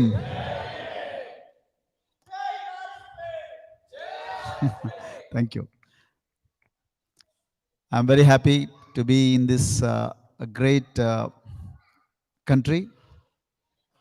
with great history and great diversity. And also doubly happy to be in this historic Royal Albert Hall of New Jersey State, in which a conspiracy is in process to change the destinies of millions and millions of people in the country, India. I understand today is Sunday. I know how people are jittery in this country on Sundays. Fridays, you are very excited, and Saturdays, okay. The- but Sundays, certainly not, unlike in India. So Sundays, you have to prepare for next, 5 busy days. So I wouldn't take too much of your valuable time because of the rapid fire by Rai Mantena and soothing talk by Venkat Maroju and the inspirational talk by our students, former students, and the proud alumni of social welfare, residential and tribal welfare schools. So I would only mention a few key points as to why we should be meeting very often, whether in India or across Atlantic or in London or in Africa or any place for that matter. It's very important. So friends, I did my master's in Harvard. Some of you know that. I was taking a course in one of the schools in Harvard, and then I came across a professor called Professor. He was not a professor, basically a priest, a Roman Catholic priest. He was teaching us technique of statecraft. So his name is Father Brian Ahir. He introduced all of us to a philosopher called Thucydides. Thucydides is a famous Greek philosopher who seems to have said 500 BC, that is about 2500 years ago. He said, strong will do what they wish. Please register this in your brains. Strong will do what they wish. Weak shall do what they must. I repeat, strong will do what they wish. Weak shall do what they must. In other words, the weak in any continent, any society, or any moment of history will have no choice. Their agendas are given by the strong, by the rich, by the high and mighty, by the ruling classes, by the most prosperous few. So weak shall do what they must. So weak are given the agenda, and the weak will have to follow the dictum of the strong. And surprisingly, weak are always a majority, and strong are always a minuscule minority. See the paradox here. Weak are always a majority. They are 99%. I smuggled a poster to this country which said we are 99%. So weak are always 99%, but they are always treated like beggars. They are always treated like second-class citizens. They are always treated as beneficiaries, not as proud partners. The strong are always sitting on the prosperity. Strong have the access to corridors of power. Strong has the wherewithals to cross any border. Strong has always have the fuel to reach any place, be it America, be it London, be it Africa, be it Australia, name it. So that is the strong. So that strong is ruling our country. I think same might be true in the US as well, but in India, it has been the strong for the last 300, 400 years. They have been ruling the country, but unfortunately, the majority has been very, very poor. At this juncture, it is very important to remember Dr. B.R. Ambedkar. It is very important to remember Mahatma Jyotirao Phule.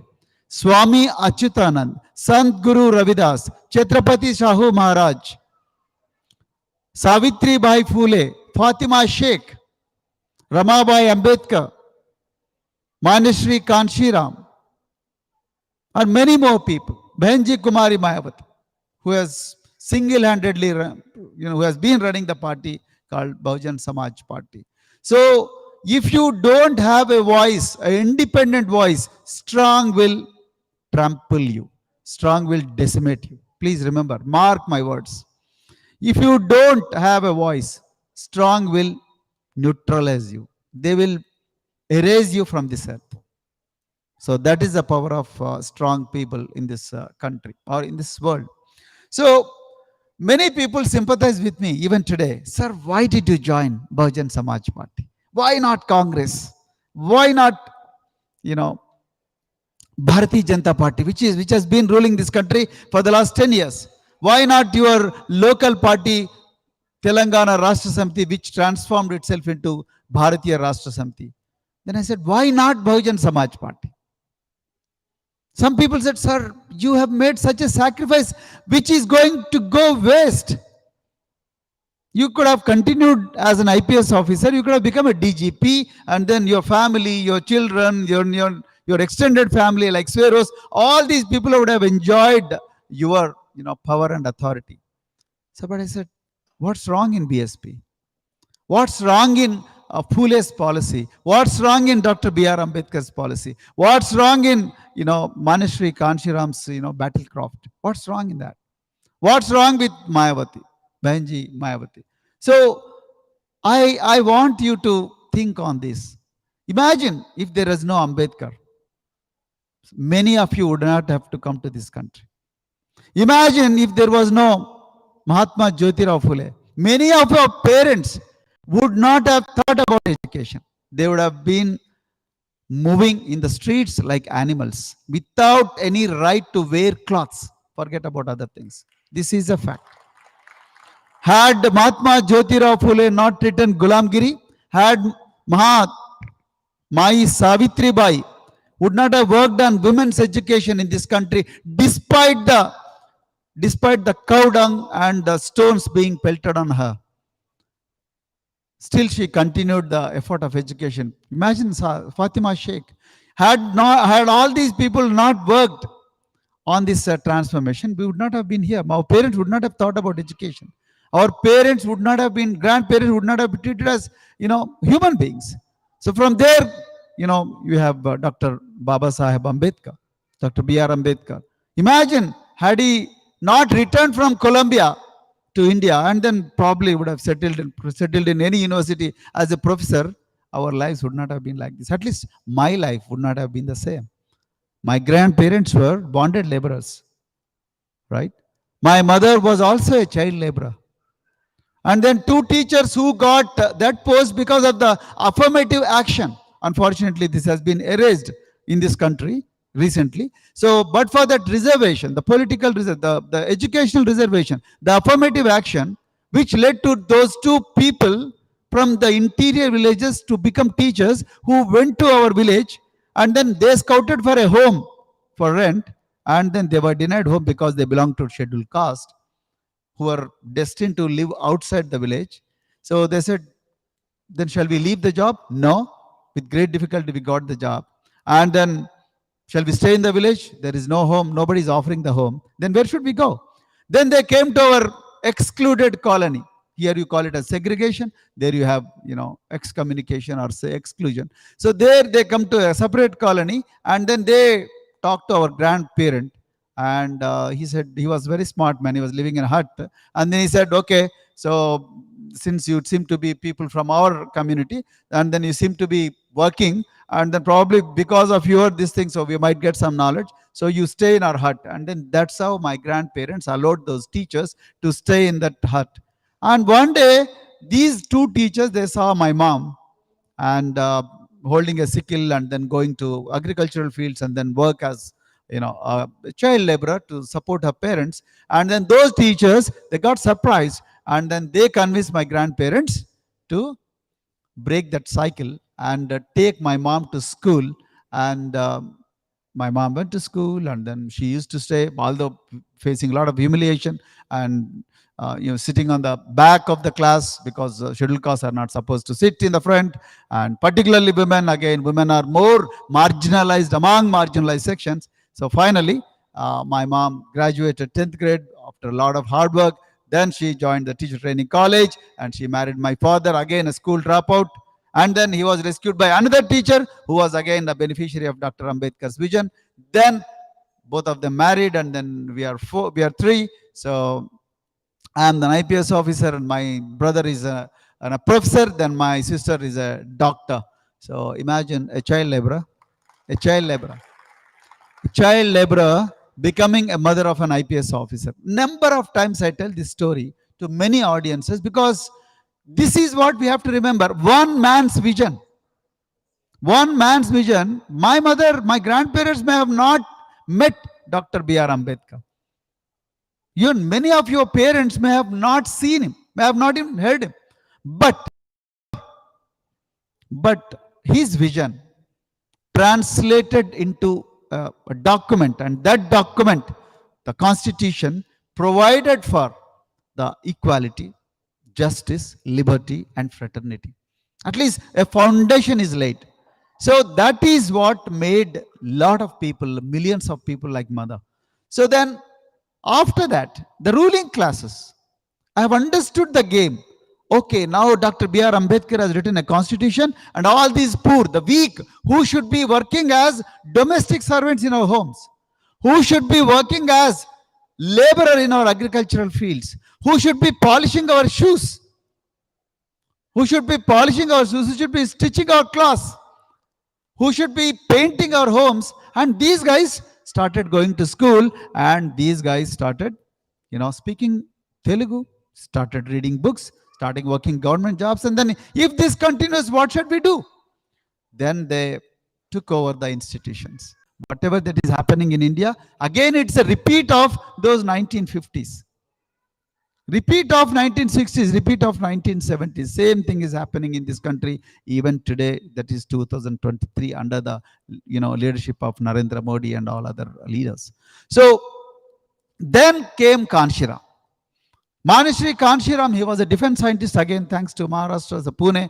Then later he gave up his job because the administrators of defense organizations, they refused to recognize Dr. B.R. Ambedkar's birthday as a state festival, as an important occasion. So he resigned to his job and then started moving in the politics and started understanding the ground, started understanding the dynamics of the alternate politics, and then why poor people always remain poor, why poor people always remain disenfranchised, bereft of any respect in any institution for that matter.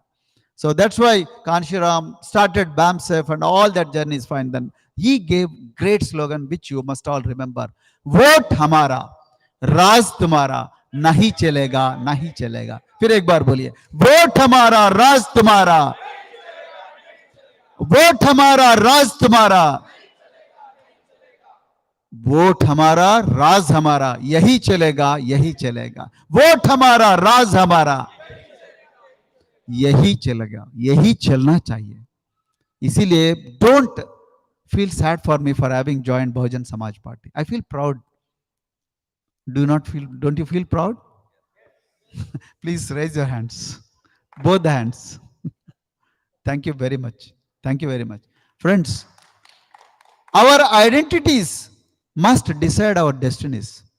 Our identities must decide the trajectory of our life, not just your life, the entire, the congregation, the communities with which you share common culture, common thinking, common destiny. That should decide our identity, our collective identity. Otherwise, if you lose identity, if you surrender your identity, you are surrendering your self-respect. If you surrender your self-respect, you are paving a dangerous path for your next generation, that is posterity, which is going to get decimated, which is going to get enslaved. Don't ever do that. Let's have our voices heard. Today you are Global NRI Forum here. You're not here to, make money here. You're not here to, make business deals here. So you are here to pave a great path for the next generation. I think that is the purpose of life. I know they're under lens. You know, your organization yesterday, last night when Manjari gave us a nice dinner. So I was talking to one of the kids who is from Ohio or Columbus. So he was saying, sir, I went with along with others to protest, to fight for a caste, fight for a demand or realization of a demand to place caste as a protected category in this country. I went to Seattle. And he was working for one of the organizations in which an oppressor person was the manager. He said, you seem to have uploaded your images on Facebook fighting for caste as a protected category in the US. So I might lose business because of this, because your adversaries are very powerful. Whatever I am today, it is because of your advice. I might get a lot of business. My clients might not feel happy because I'm having a guy who is on rolls, who is fighting for caste as a protected category. You might as well leave my organization. Just imagine, my dear friends, see the reach of these people. See the reach of these people, and they have not just corrupted Indian institutions. They are going to corrupt the American institutions. They are going to corrupt the Western institutions, which are more or less, they are more liberal when compared to the Oriental institutions. And these institutions are also getting corrupted. And imagine when they get into the driver's seat, what would happen to your future generations in this very land of freedom, milk, honey, whatnot, opportunity. Imagine, this is not a kind of doomsday prediction I am doing, but this is what is happening in India. I went to JNU, Jawaharlal Nehru University, which is very famous. Then I go and talk to the university research scholars. Like, I met many scholars here. So I spoke to a lot of them, and then they go to lawn, and then for 15 minutes we started chatting, and the children started crying. Some are from Haryana, some are from Punjab, some are from Maharashtra. Sir, we are not getting our scholarships. What is the budget of government of India? 5 lakh, 10 lakh crores. And 10 lakh crores, can't you give 10 lakh rupees to the children? Telangana government's budget is 3 lakh crores. Not 1, not 2, 3 lakh crore Indian rupees. Telangana government budget 3 lakh crore Indian rupees, and then we have about 400 students who belong to scheduled castes, and another 400 from backward classes, and another 100 from other communities. So all of them are here, and government, they came here under government program, and these guys, the government is refusing to pay scholarship to these people. And what should the students do here? And they are borrowing money. They are borrowing money in the US and then paying for studies, and then where their parents are working as coolies back home. Who is responsible for this? Who should raise voice? There are scheduled caste MLAs in BJP. There are scheduled tribe MLAs in BRS. There are scheduled tribe MLAs, MPs, scheduled caste MPs in Congress. Why is that they are not raising voice? Did you ever imagine? Had Kanshiram been alive? Had Baba Saheb Ambedkar been alive? Had he kept quiet? No, he would not have kept quiet. So my request is, our voice is our power. We must have a platform from where we must question these ruling classes, exploitative classes, about the atrocities they are perpetrating on our students. So 20-30 minutes we continued our conversation at Jawaharlal Nehru University. One security guard comes. Then security guard comes and, sir, इससे ज़्यादा बात नहीं कर सकते आप. मैं बोला हम क्या कर रहे हैं? तो नहीं साहब, हमको ऑर्डर है कि जो भी स्टूडेंट 15 मिनट या 30 मिनट बगीचा में बैठेगा और बात करेगा, जाके सुनो वो क्या बात कर रहे हैं. Go and listen to them, eavesdrop their conversation, ki what they are listening. What is this? India, is it a free country? I don't think so. I don't think so. Then I asked, who is your vice chancellor? Who is your chairman UGC? Chairman UGC is a guy who is appointed by Rashtriya Swayam Sevak Sangh out of nowhere. Nobody knows how many papers he has submitted. Nobody knows what great discovery he has done. And then suddenly RSS selects him and then puts him as UGC chairman, and he is controlling the destinies of lakhs and lakhs of students in India. So same thing is happening in Telangana, same thing is happening in other countries. That's the reason. That is all the more the reason why we must have an entity, a party which truly lives the constitutional values, propounded by Dr. B.R. Ambedkar: justice, liberty, equality, and fraternity. If those four values are not there in the country, then all the poor people, they will be decimated. So that's the reason why I'm very happy. I'm feeling very proud that I'm in Bahujan Samaj Party. I've been moving, like last time I came here, then it was about 25 days journey. Then we covered about 15 cities thanks to Global NRI Forum. And most of you have hosted, a lot of great meetings in all 15 cities. I'm very happy. So this time also Roy wanted to make space for a couple of other cities, but I said, thank you, Roy. I'm not as energetic as you are. And then, in fact, we are in the midst of a campaign. So then one good news came that my daughter got admitted into Rutgers University. So she said, so she is very excited to join the Sueros who are studying here, and then we are part of a big family. So I thought I should drop her off and took a break from the campaign. Otherwise, our elections are just 3 months away, just 3 months away. So we are really seriously fighting for space in constituent, that is assembly, state assembly, and then we are hoping that we'll do very well. So I'll tell you, many of the political observers in this group and many of the friends who are well wishers of Bahujan Samaj, so they feel yaar kuch nahi ho raha na desh mein, hoga. Jack Ma once said, hoga, jarur hoga. BJP 1984, how many MP seats they had? Just 2. Today they are 330 seats. So our time will come, but provided you work, provided you have your eyes, ears, and feet on the ground, provided you are ready for any sacrifice, provided you are ready for any surprise. So otherwise, if you want everything to be hunky and without any thorns, I think it's not going to help you. It's not going to make your dream realize. Every path for social justice, every path for equality, every path for fraternity has always been ridden with thorns. It was never ever a path of roses, never ever cakewalk. So very happy. I've traveled about 2,100 villages so far in Telangana and 274 days of continuous yatra in Telangana. I have produced lakhs of people in Telangana, and we didn't have big money with us, to be very honest. Poor people gave us pensions. India, the pension is 2,000 rupees. So poor people, some people before they die, they gave their pension and they had put in my hands, and then they passed away. They said, yes, that's true. Poor scheduled caste, scheduled tribe, males and females. They said, beta, हमने तो नहीं देखा, हमने तो ख्वाब नहीं देखा, हमको कभी उम्मीद नहीं थी कि हमारा राज आएगी. हम तो जानवरों की तरह जीते थे, लेकिन अभी हमारा पास यही है, थोड़ा ये मिट्टी के जो उसमें पैसे रख लेते हैं ना ओल्ड पीपल गांव में. So गल्ला गुरगे अंटर Telugu. So they gave those things and then say, बेटा ये ले लेके जो भी करना है कर लो. So we will not be able to come with you, because and then they passed away. Some children, they gave their pocket money, their kiddie banks. They came, they took the permission of their parents, and then they gave their kiddie banks in toto to us, and then that's how our yatra started. And then we started our yatra with famous Sardar Sarvai Papanna Gaud, the famous Bahujan king of 17th century, and who conquered Golconda Fort.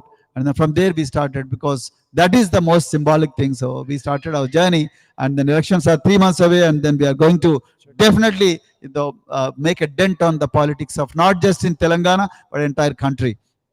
So one question some of you have asked, are you going to go with alliance with Congress? Like Roy gave a prelude to what I'm going to say. So friends, alliance, of course, these are all matters of convenience and a matter of last minute decisions, and then all others. But one thing you must realize, whatever decision you make, you must always keep in your back of mind, whose interests are you serving by coming into politics. That is very important. If I want to become a chief minister, I can go to any party and please make me chief minister, and I'll give you all seats. I don't want to have any seats, but please make me chief minister, like Madhu Koda. He was only one MLA, still he could become a chief minister. So, but after that, what would you do? You are just a puppet in the hands of ruling classes. So, you must, whenever you go to a negotiating table, you must always negotiate from the position of strength, not from position of weakness. You cannot negotiate while sitting in the valley when your adversary is sitting on the peak. In fact, you should go to the peak and then start negotiating. So when you negotiate in politics, then you should know your strengths and your weaknesses. Many people say, sir, you don't have money. Can you distribute 1,000 rupees per vote? Sir, can you distribute liquor for the votes? Can you distribute gold coins for the votes? Can you, distribute these? Can you distribute saris? Can you distribute cloths? Can you distribute? No, I'm not going to do that. In fact, I'm going to beg people, please give me 1 rupee. Jaisa Kanshiram ji ne kaha ki, note do, vote do. So give me a vote and give me a note. So that is going to happen. So what I'm trying to tell you, I am not going to compromise on the interests of our community. The day I compromise and then the day I join any ruling classes party, and if I don't get a good deal, like for example, money for these kids. No, you said billions of dreams. Yes, there are dreams. Dreams to make homes. There are dreams. Dreams to cross the border of this country. There are dreams to fly the aeroplanes. There are dreams to go to the ships. There are dreams to become the deck cadets, captains. There are dreams to become fighter jet pilots. There are dreams to become millionaires on our own, honestly. But these dreams can be powered only when you have that bargaining power. Bahujan Samaj Party is going to get that bargaining power. If you don't have that bargaining power, they will just decimate you. Otherwise, they will co-opt you. Otherwise, they will coerce you to a very, very unfair deal with which our people are going to suffer again. That would be a double whammy with you being a minister and then your people suffering, So, why I quit IPS? So, one of the important realizations is like every day I was walking. I used to stay in IAS, IPS officers colony. When I say IAS, Indian Administrative Service. IPS is Indian Police Service. So I used to walk in a colony every day. So morning I used to go for a walk and then 3-4 ladies, old ladies, they used to be, they used to come to the park in which we used to walk. So then one day I asked Amma, which community you belong to? Sir, I belong to a Madiga community.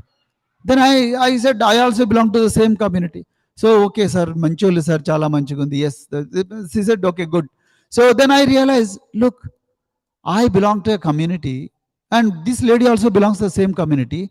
But why is it I am living in such a comfortable life in a bubble, and the other guy, the lady, although she is 70 years old, even today, despite the back pain, despite the pollution, despite the age, still she is earning her living by, cleaning the streets. How long she should do it?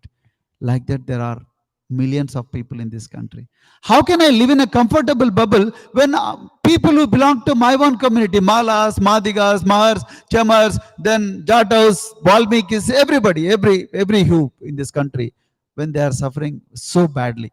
So that's why I thought the dissonance within my heart was so intolerable. So one day I said, no, I took permission from my wife and children, and then I said, call it quits. And then before I pressed the send button, I felt a little scary because my children did not have, the job.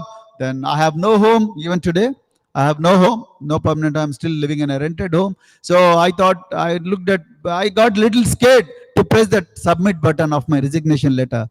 But when I looked at, there are 3 images in my home. One is Manishri Kanshiram. Second is Baba Saheb Ambedkar. Third is Mahatma Jyotirao Phule. And I said, when these people could sacrifice, why not me? I'm a lowly creature. So I pressed the submit button, and then today I'm in front of you, my dear friends. So my request is, every life has a value. Don't ever feel that, look, I'm living in New Jersey, I'm living in Boston, so I'm living in Tampa, I'm living in such and such place. I'm such a small software engineer or a small doctor. Nobody's small, nobody's a big. You have a role to play. You have a role to play. So my request is, come together. Let's come together. Whenever it is possible, let's come together. Or make a calendar and then let us come together. Let's share the happiness. Let's share joy, and let's address the problems which are being faced by people here as well as people across the Atlantic and people back in motherland. So let's talk about them. Let's think about them. Let's help them. Whatever little you can, even 1 rupee, $1 is enough. But please do share, and one moment of thought, and please condole, whatever. So please spare a little bit of your time and energy for this moment. This is very, very important. We have to prove Thucydides. 2,500 years ago, he said, strong will do what they wish, weak shall do what they must. We must prove Thucydides strong, and then Baba Sahib Ambedkar would not come back again. It's impossible. It's impossible to have Manishri Kanshiram here. It's impossible to have Lord Gautam Buddha here. It's impossible to bring Chhatrapati Sahu Maharaj here. It's impossible to have Sant Narayan Guru Periyar Ramaswamy. It's impossible to have Sant Guru Ravidas here. It's not possible. It is you who have to become Ambedkar. It is you who have to become Kanshiram. It is you who have to become another Mayavati. It is you who have to become another Chhatrapati Sahu Maharaj. It is you who have to become another Martin Luther King, Malcolm X, Edward Du Bois. It is you. You have to this. That's what I learned from my readings. That's what I learned from my interactions, my dear friends. So my request is, let's talk and let's walk the talk. Let's not just talk. Let's walk the talk. If you are a technology guy, you code to bring the equality code in this country and this world. If you are a lawyer, then you fight for the rights. If you are a doctor, make 100 such doctors, 1,000 such doctors. So, and then if you are a politician, then join the politics which do politics for the interests of the communities, marginalized communities, not for the rich people. So this is what I wanted to say. So thank you very, very much, Global NRI Forum and all the associated organizations. And thank you very much for your patient hearing. I am leaving this country on September 1st. And then the moment I land there, our people are going to kidnap me and then take me to campaign again. So in politics, there is no privacy. There is no privacy. So you are a public man, and then I enjoy the flow. And because sometimes I wonder, how is it I am not getting heartache? So how is that I am not getting, the diseases? It is all because of the, the Mahapurusha, like, Baba Sahib Ambedkar, Kanshiram, their life stories, their struggles keep inspiring us every day. So that gives us new energy, and then you will be what you will to be. And then they, push you forward, they pull you forward, and then they pull us, all of us, forward into a right direction. So with these few words, I thank you very much. I wish you all the very best, and then I want to see you and your children in great places, and make not name for their families, but not just for their families, but the entire communities. And then I hope you all will make all of us very, very proud, including my own daughter and then all other children. So I thank you very much once again. So I wish you all the very best. Jai Bhim!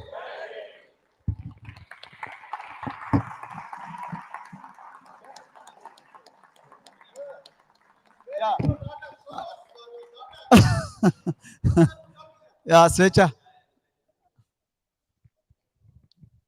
When people ask me how many children do you have, I said 10 lakhs. So here again, Ravali and everybody. So Anvesh, Rajshekhar. So I am leaving her here, hoping that you all will take care of her. Thank you. Thank you. Yes. That's why she's also not scared. Okay. Thank you very much once again. Thank you. Jai Bhim. Jai Bharat. It's not about that. Oh, So, thank you very much. I asked one thing to sir. When you are helping millions of people, would you also give us an opportunity to take care of Svecha? And he said, here you go. You guys take care of. So Svecha is one of us, among us, and she'll be here for next couple of years. Here is what. I'm a professional option trader. I used to know the X, 10X, 20X, 30X. So RSV's speech gave us like 1,000X. It will work for us next 3 years. Hopefully, we will come in a different capacity. One last thing to say. I know it's 4 o'clock. It's at lunch anyway. So without Q&A, I think the meeting will not conclude. So we'll keep a very small thing, small component of it, maybe 5-10 minutes max. Hopefully you can bear with us like next 5-10 minutes. Just please be seated, and we'll have a Q&A session. And Anna Maroj Anna will moderate, or I will moderate. But just go over there. So anybody has any questions, please raise your hand. Mike will be coming. Keep the question very to the point, so we can have the end the question with a question mark. If you have any comments, so be it, but keep it 30 seconds. Thank you. Hello, sir. Thank you for. Thank you, sir. Yeah. Thank Please, you, sir. please identify yourself. Yeah. Can you hear me? Yes, we do. My name is Kumar Nata. I'm one of the council members running AIC. So my question is, so you helped all these kids. Yes. Right. And there are a lot of kids who came to US. In my generation, I got help from K. Madhavrao Garu. I met you, Madhavrao Garu, you and Prakash Ambedkar, K. Raja. In that group, I met you before. So, in my generation, we haven't seen anyone going back really. So, brain drain is hurting our country, I believe. So, when we are sending our children to foreign countries and they are not coming back to India again, what is that you would do to make sure that youngsters coming to this country would acquire knowledge and go back to homeland to help our folks there? Create the conditions much better than the US and bring them, invite them back to the country, A. B. But that's not enough. There is no end to the material, benefits and material environment that I create, but also train them in an ideology. If ideology is not there, it's not going to happen. What ideology brought Dr. B.R. Ambedkar back from Colombia to India? So it is love for your people, love for your motherland, which has to be instilled into their brains. So it's not just having a luxury cars and then luxury home and then the 6-figure salary. That's not enough. So there is something beyond that. So that something must be drilled into the brains of this younger generation. Otherwise, I can create a very good environment for these people back home, but that environment can wear out within no time. But that's not going to help. You must have an ideology. That's very important. That ideology has to be this generation has to be indoctrinated right from young age. That's not happening in this country. Brain drain is not India is partially responsible for this brain drain. I don't blame America for that, because America is a country which wants to prosper at the cost of other countries, and they create the suitable environment for all the best brains to come here. But in India, so you have to create that competitive environment. That's number one. Number two, besides that, you should also have a system of indoctrination where children love their motherland. That if that won't happen, then children won't come. So that's my point. So otherwise, and second thing is you have to decimate the imperfections in your system. So imperfections in a system are Manuvadi and caste system, discrimination, and then no punishment for discrimination, then treating everybody equal, then transparency. If those things are not introduced in the systems in the country, people won't like to come back. So if I stop the borders, if I close all the border gates, and then people like what Africa is doing today, they are migrating across Mediterranean, then coming to the Europe, even though they are dying in huge numbers in the seas. So that thing will happen, but you have to make environment back home very, very conducive. You have to give that psychological safety to the people to say what they want to say and to do what they want to do with respect, with dignity, and with integrity. That's what I want to say. Thank you, sir. A related question. So we do have higher institutes of higher learning, IITs, IIMs, and so on. There is no nurturing, welcoming environment in those institutions for our children. That's right. Correct. And I agree with therefore, I you. left that country I agree and with you. came here. I did work in software field in India as well. There is no welcoming environment there also, right? So how? Yes. Yeah, that's true. That's true. So my question is, what is your opinion? What is your approach in making sure that our faculty from, people from our background would be faculty members in those institutions in big number? Brilliant question. Very good question. And the environment, we looked at AIMS, and then Ramdas time, the director was, suspended. The next day, Supreme Court intervened and reinstated him.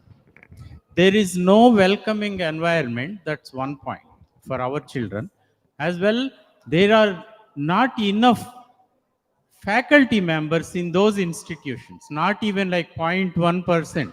They designated them as eminent institutes or something. Institutes of Premier Learning. Right? Institute of Premier Learning. So what would be your approach? I introduced reservations in all those institutions without any problem. Not just in those institutions, in private sector as well. That's the only way out. If you don't introduce the affirmative action in those institutions, unfortunately in all IITs and the IIMs and all the institutes of Premier Learning, so these reservations are there for namesake, but they are not being implemented. Why are they being not implemented? Because there is no party in power which can do your bidding. So Bharatiya Janata Party is not going to do that. Congress also will not do that. Because Congress also is dominated by the same classes which are responsible for our relegation to the last rung. So it is only the Bahujan politics. I'm not saying only Bahujan Samaj Party.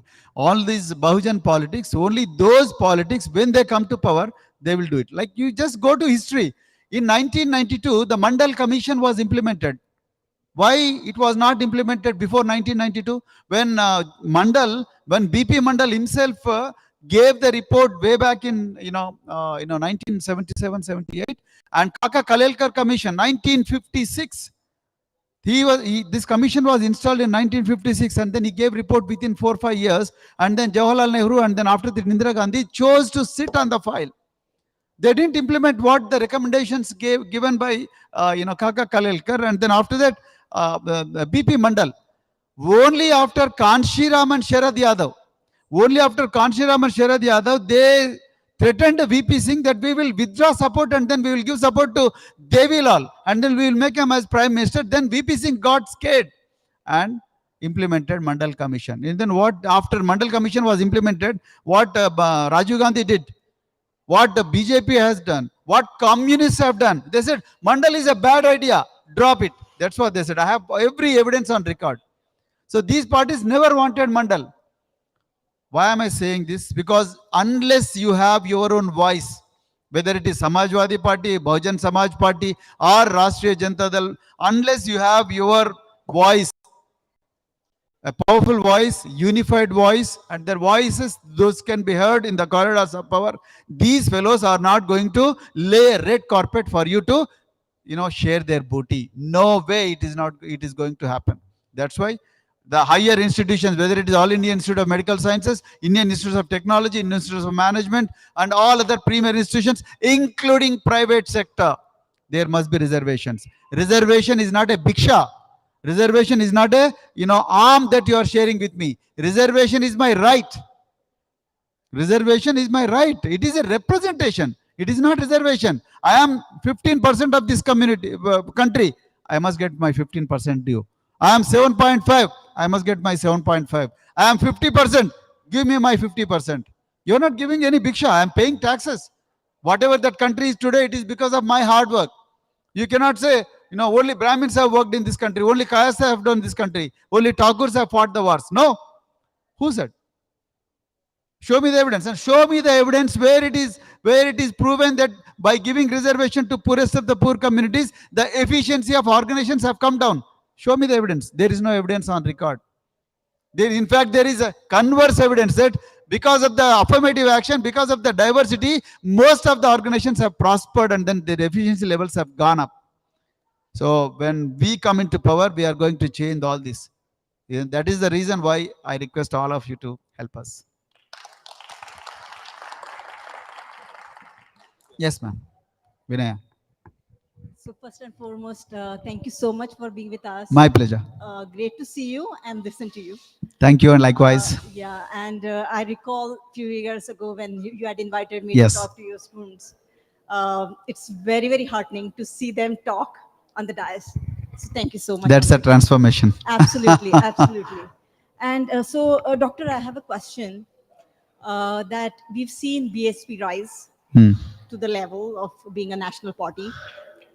And then we've also seen it going down.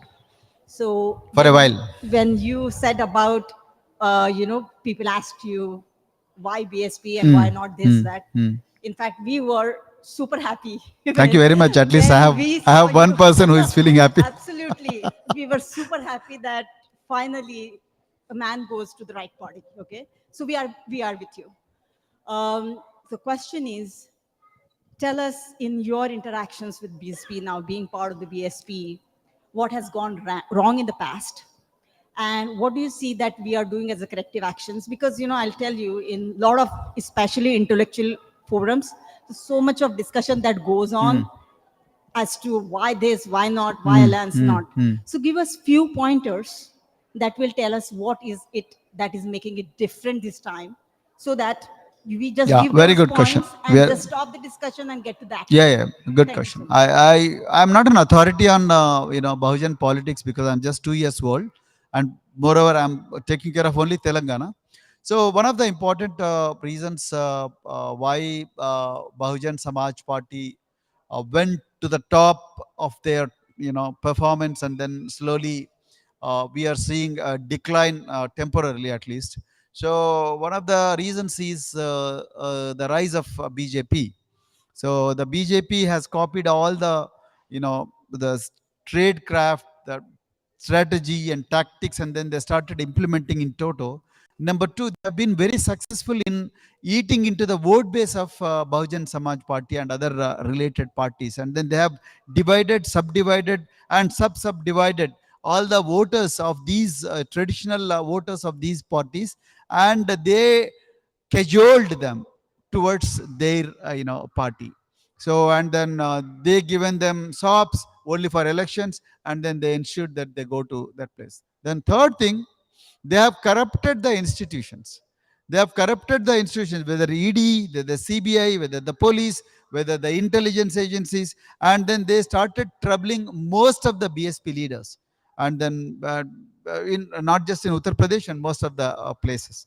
Then fourth thing, what I am seeing in Telangana is Yuva. Yuva is like a youngsters. So we have not been able to gather in the past. We have not been able to attract the youngsters. But today, the sole strength of our party are youngsters.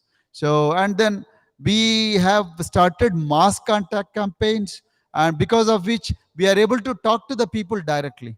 So that is another reason. And then the fifth one is technology. We have been technology agnostic. So, but today we are very good at technology, and then we are using Twitter, we are using social media, then Facebook, then YouTube, whatnot, everything. The traditional media never cared to show our activities, because entire traditional media is owned by 3 to 4 people.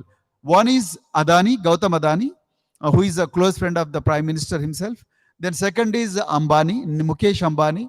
Then Subhash Chandra of G Networks, and all of them are sympathetic towards, or they are in cahoots with Narendra Modi or any other ruling class. So as a result, the Bahujan politics, they don't get any airtime. They don't get any space in the traditional news. That's the reason why we have been heavily investing our time and effort into the alternative media channels. So that is another new dimension in Bahujan politics today, and particularly the Yuva, so the youth. So we are able to do a lot of outreach programs in the youth, and then we are able to go to any problem, address any problem, go to the ground. So the moment problem is reported, we are going in huge hordes to that problem, and then fight for the justice on the ground. As a result, the ruling classes are not able to, stop our movement. So I think, as Jack Ma once said, today is bad, tomorrow is worse, but day after tomorrow there will be sunshine. So I think there will be sunshine. Yes, there will be. Every party, every trajectory will have peaks and valleys. For example, BJP was banned, Jan Sangh days it was banned, then it came down in 1984 post Indira Gandhi's assassination, and then later they saw the rise, and then again they went down, and then today that is rise. Then similarly Congress, till 2014 they were ruling, and then they almost lost many states, and then they were out of power for 10 years. Again they got Congress back. So Karnataka, they got power back. Similarly, every party will have its own the peaks and valleys. So I think Bahujan Samaj Party's valley time is over. Now it's time for peaks. So I'm hopeful. Ummeed se chalti hai dunya. So ummeed is very important. You should not be skeptic. You should not be pessimistic. So ummeed to rakhna chahiye dil mein. Thank you very much. So I know if you have any questions, we'll take it. But I think it's fair to start the food and then join us the Q&A. So please feel free to stand in the line and grab the food.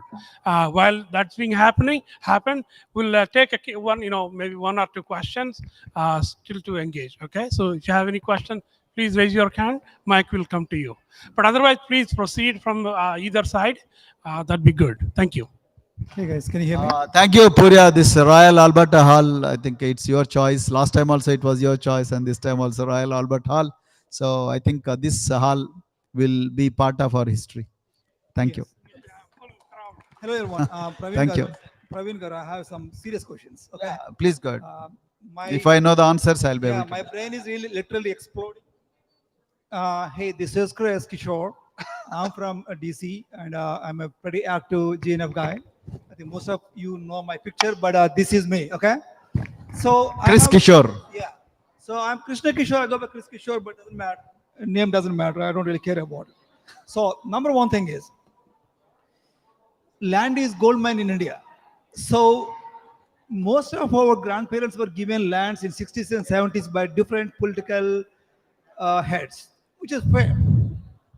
But however, if you look into Telangana, Andhra, Yes. most of the governments are taking out our lands. No matter Telangana, what. not Andhra, So but Telangana. They don't really care about your 1 acre, 2 acres, or 3 acres. They pull like a 200 acres, kick you all you out. You have no rights, and they sell it to KCR's brother-in-law or KTR's, who are XYZ. Basically, it's not for public interest. It's only for their personal business interest. What is that we can do for that? Fight for it. Fight against it. Yeah, I totally agree with you. You are absolutely right, spot on. When it comes to land, when it was given to the poor by successive governments, but most of the governments in the country have, after 20 years of active position, they have transferred the rights to the poorest of the poor, whether it is scheduled castes or scheduled tribes. But in Telangana, the strange thing is happening. So they are snatching away all their lands in the name of public interest, and they are auctioning those lands, and each acre is going at the cost of 100 crores. So, and in fact, that 100 crores must belong to the scheduled castes and scheduled tribes and backward classes. So, but that's not happening. So we are going to fight, we are going to launch a huge struggle the moment I go from here. So are you going to keep this one as a Absolutely, it is one of the most important agendas. So we are going to also tell people that the KCR's farmhouse 300 acres is not his land, it is our land. KTR, who is stationed here, then who has a farmhouse of 20 acres in the heart of Hyderabad, and we are going to claim that land as well. So if you snatch our lands, we will snatch your farmhouses.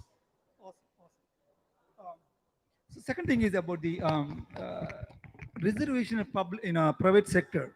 Thing is, most of the people from rural areas doesn't have a good English, good network connection. Not they don't have laptops. They're not rich enough to go to private tuitions and all this. I mean, a lot of people don't have that money to do it. So definitely there should be some bridge or some kind of, Yes. Yes. suppose in IITs, they have something called a bridge gap where, people can come Yes. from rural Yes. and pick it Yes. up. There has to be some kind of reservation private sector yes. because if you look at Hyderabad has a 5 lakhs IT jobs and mostly SC, ST, BC Are not there. population would be Are not there. very, very, very minimal. They are either janitors or drivers. Yeah, so you go there, we go there, clean the floors, supply the tea, and Uber it. I mean, I have better words to say for that, but however, our politicians should won't say that Yes. we get you. I mean, the land, see, especially our private dogs which are taking public land and public bank loans should give us reservations. Yes. I mean, yeah, you have private money and you invest it. Okay, we are not there. But if you take private land, especially our ancestors' land in there, that is, and the bank loan is again public money. It is. If you take public land, public money, you should give us reservation. Yes. There is nothing wrong in fighting it. I We totally should agree with literally fight for that. Actually, you are in a wrong place, Kishore. You should come to India. I know. I'm coming fast. Okay. No, really. I'm seriously. You should come to India and then join politics. We need people like you. Because your thinking is on the right lines. And one more last thing, actually, this is pretty interesting. SC, ST commission, BC commission. So KCR diluted so much so that there is no SC, ST commission chairman in Telangana. So basically, if I have a problem, I don't know where to go. I mean, I literally have a lot of problems, not for me, other people I helped out. So there is no SC, ST commission. I wish there is a SC, ST commission which has what do you call criminal act proceedings. So basically, SC commissioner should be able to put the criminal cases on people if needed. So the advantage of that one is you bypass the police itself. When SC commission chairman sees there is a genuine reason in this, then he should be able to press the charges. See, the reason why KCR is ignoring the appointments into these commissions is he's confident that he can buy the votes of scheduled castes and scheduled tribes by paying money. So that we must prove wrong. So if we don't prove it wrong, then he will continue to humiliate these communities at his will. That's why I said strong will do what they wish and weak shall do what they must. So since the majority is weak and weak is the majority, and then they have no other way but to fall in line. So if we have to disprove it, then we have to be absolutely conscious while we vote, and then we should be determined to defeat him, come what may. Thank you very much, Kishore. But once again, I reiterate, you are in a wrong place. Come back to India. Yes, sir. Hello, sir. One question. So there are fears that Bahujan votes are getting splitted if multiple parties are contesting in the Bahujan front. Yes. If you see that ruling class parties like Congress, BJP, BRS in one side, the other side, the other parties are like BSP and DSP and some other like Lok Jan Shakti. These all parties are there in the central side. So to avoid the splitting of the votes in the Bahujan side, are there any plans to seat sharing between the Bahujan parties so that the ruling class parties not get benefited by splitting out these votes from the Bahujan side? Very good point. We have been trying, and then we have been making efforts, and there is a lot of progress in stitching up the informal coalitions, and then we are working together. So, and ruling classes will always love to divide the Bahujan votes so that they remain as a dominant party, and we are conscious about that, and then we are trying to stitch the coalitions. Sometimes successful, sometimes not successful, but we will continue our efforts to address this problem. This is a problem. Yeah. Thank you. Yes, sir. Praveen Anna, as you said, vote dev, note dev. Vote do, note do. Note do. Sorry, note do, vote do. Sorry. Note do, vote do. Dono de do. But what I see is, In US, we have so many organizations. Yeah. And we came from there. Yes. But our focus is still on the politics Of in our motherland. countries, Mm. on our motherland. And we see the politics very close way. I don't know, even in India, people watch, but they watch, the discussion goes somewhere else. Mm. It doesn't go as an educative way. Mm. But when we watch here, Mm. you always try to think on the policy side, Mm. right? It doesn't matter who the leader is. We try to think what the policy is, but where people think what the leader is. But the main issue, my question here is, politicians are coming here, they are asking for note, Note. but they are not taking our oath. Oath. Why? What is the big reason in such a big technology world? Don't we have an option to vote from here? Modi became chief minister 3 times. He became prime minister 2 times. He's going for the 3rd time. Where is India going? When you can't even give us an option To to vote. vote. So, Good point. I agree with you.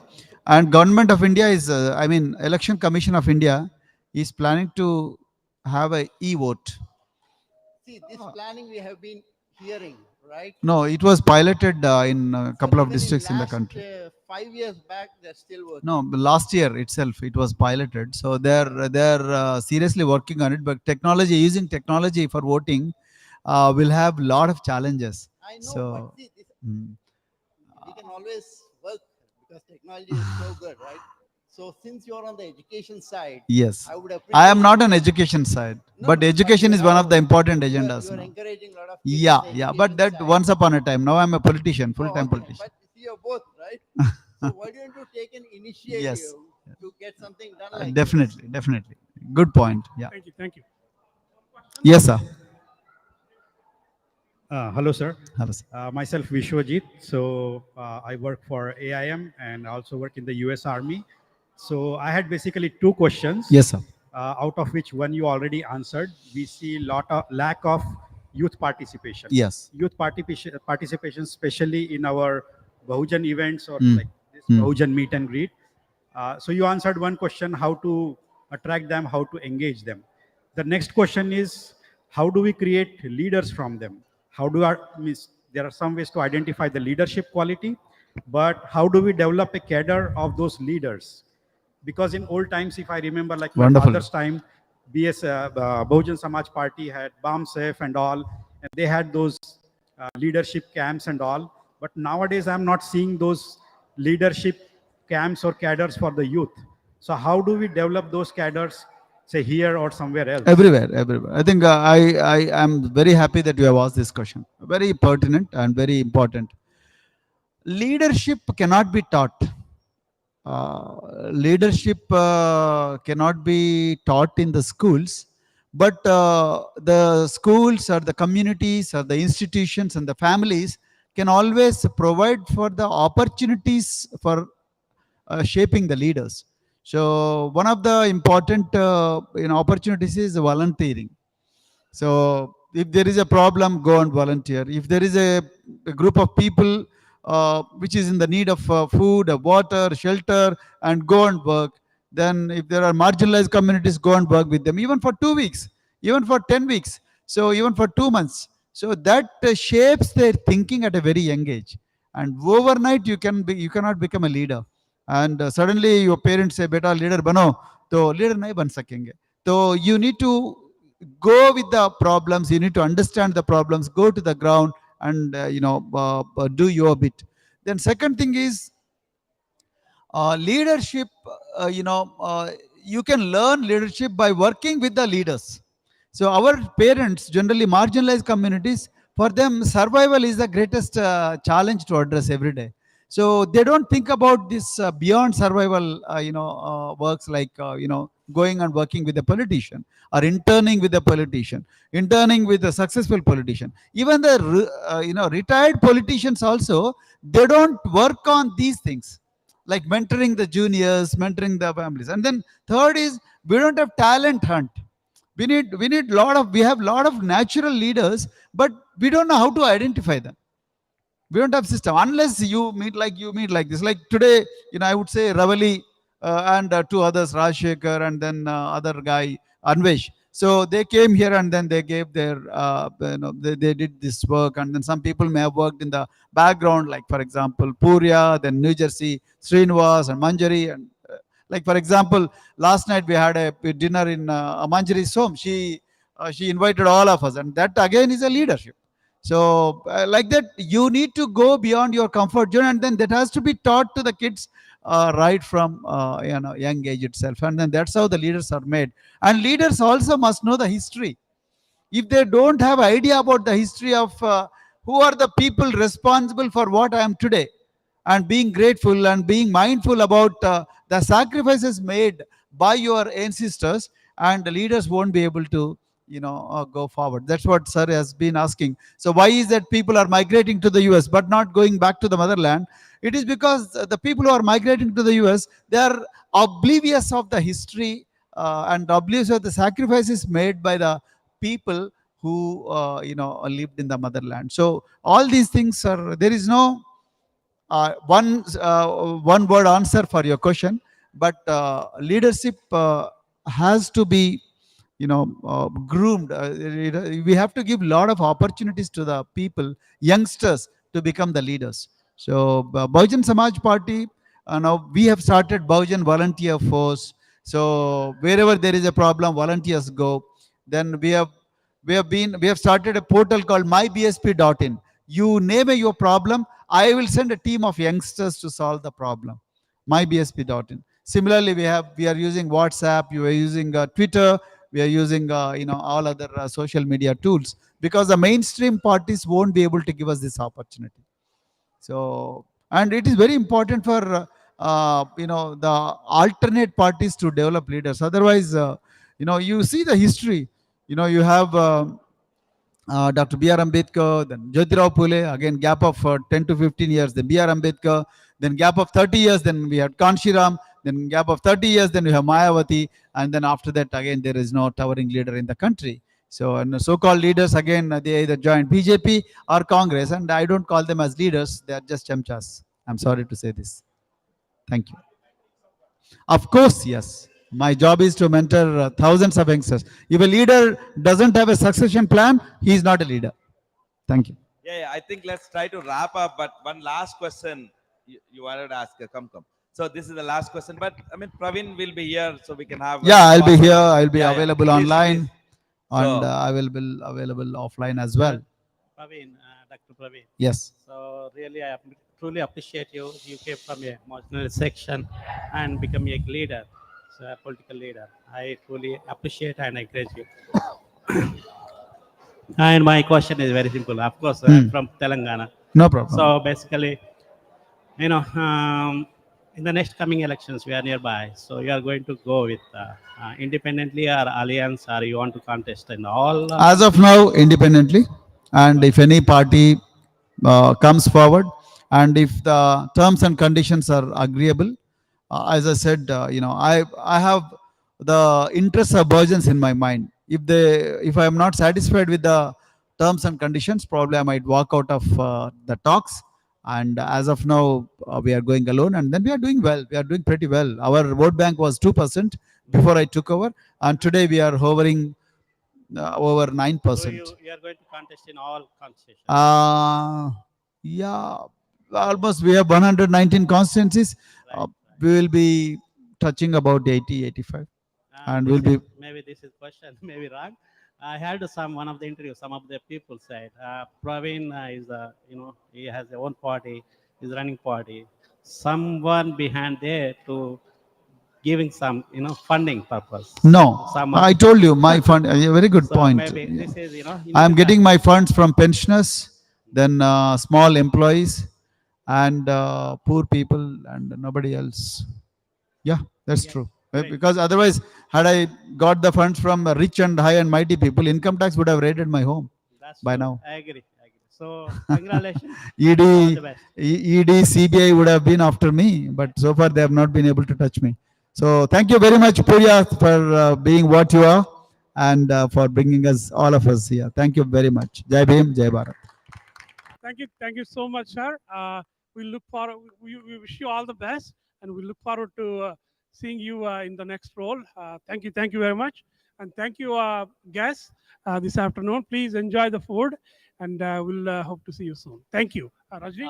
Sir, finally, I have one question that when you was in Harvard, there are many sources. I heard few comments like, is that true? You had offers from World Bank.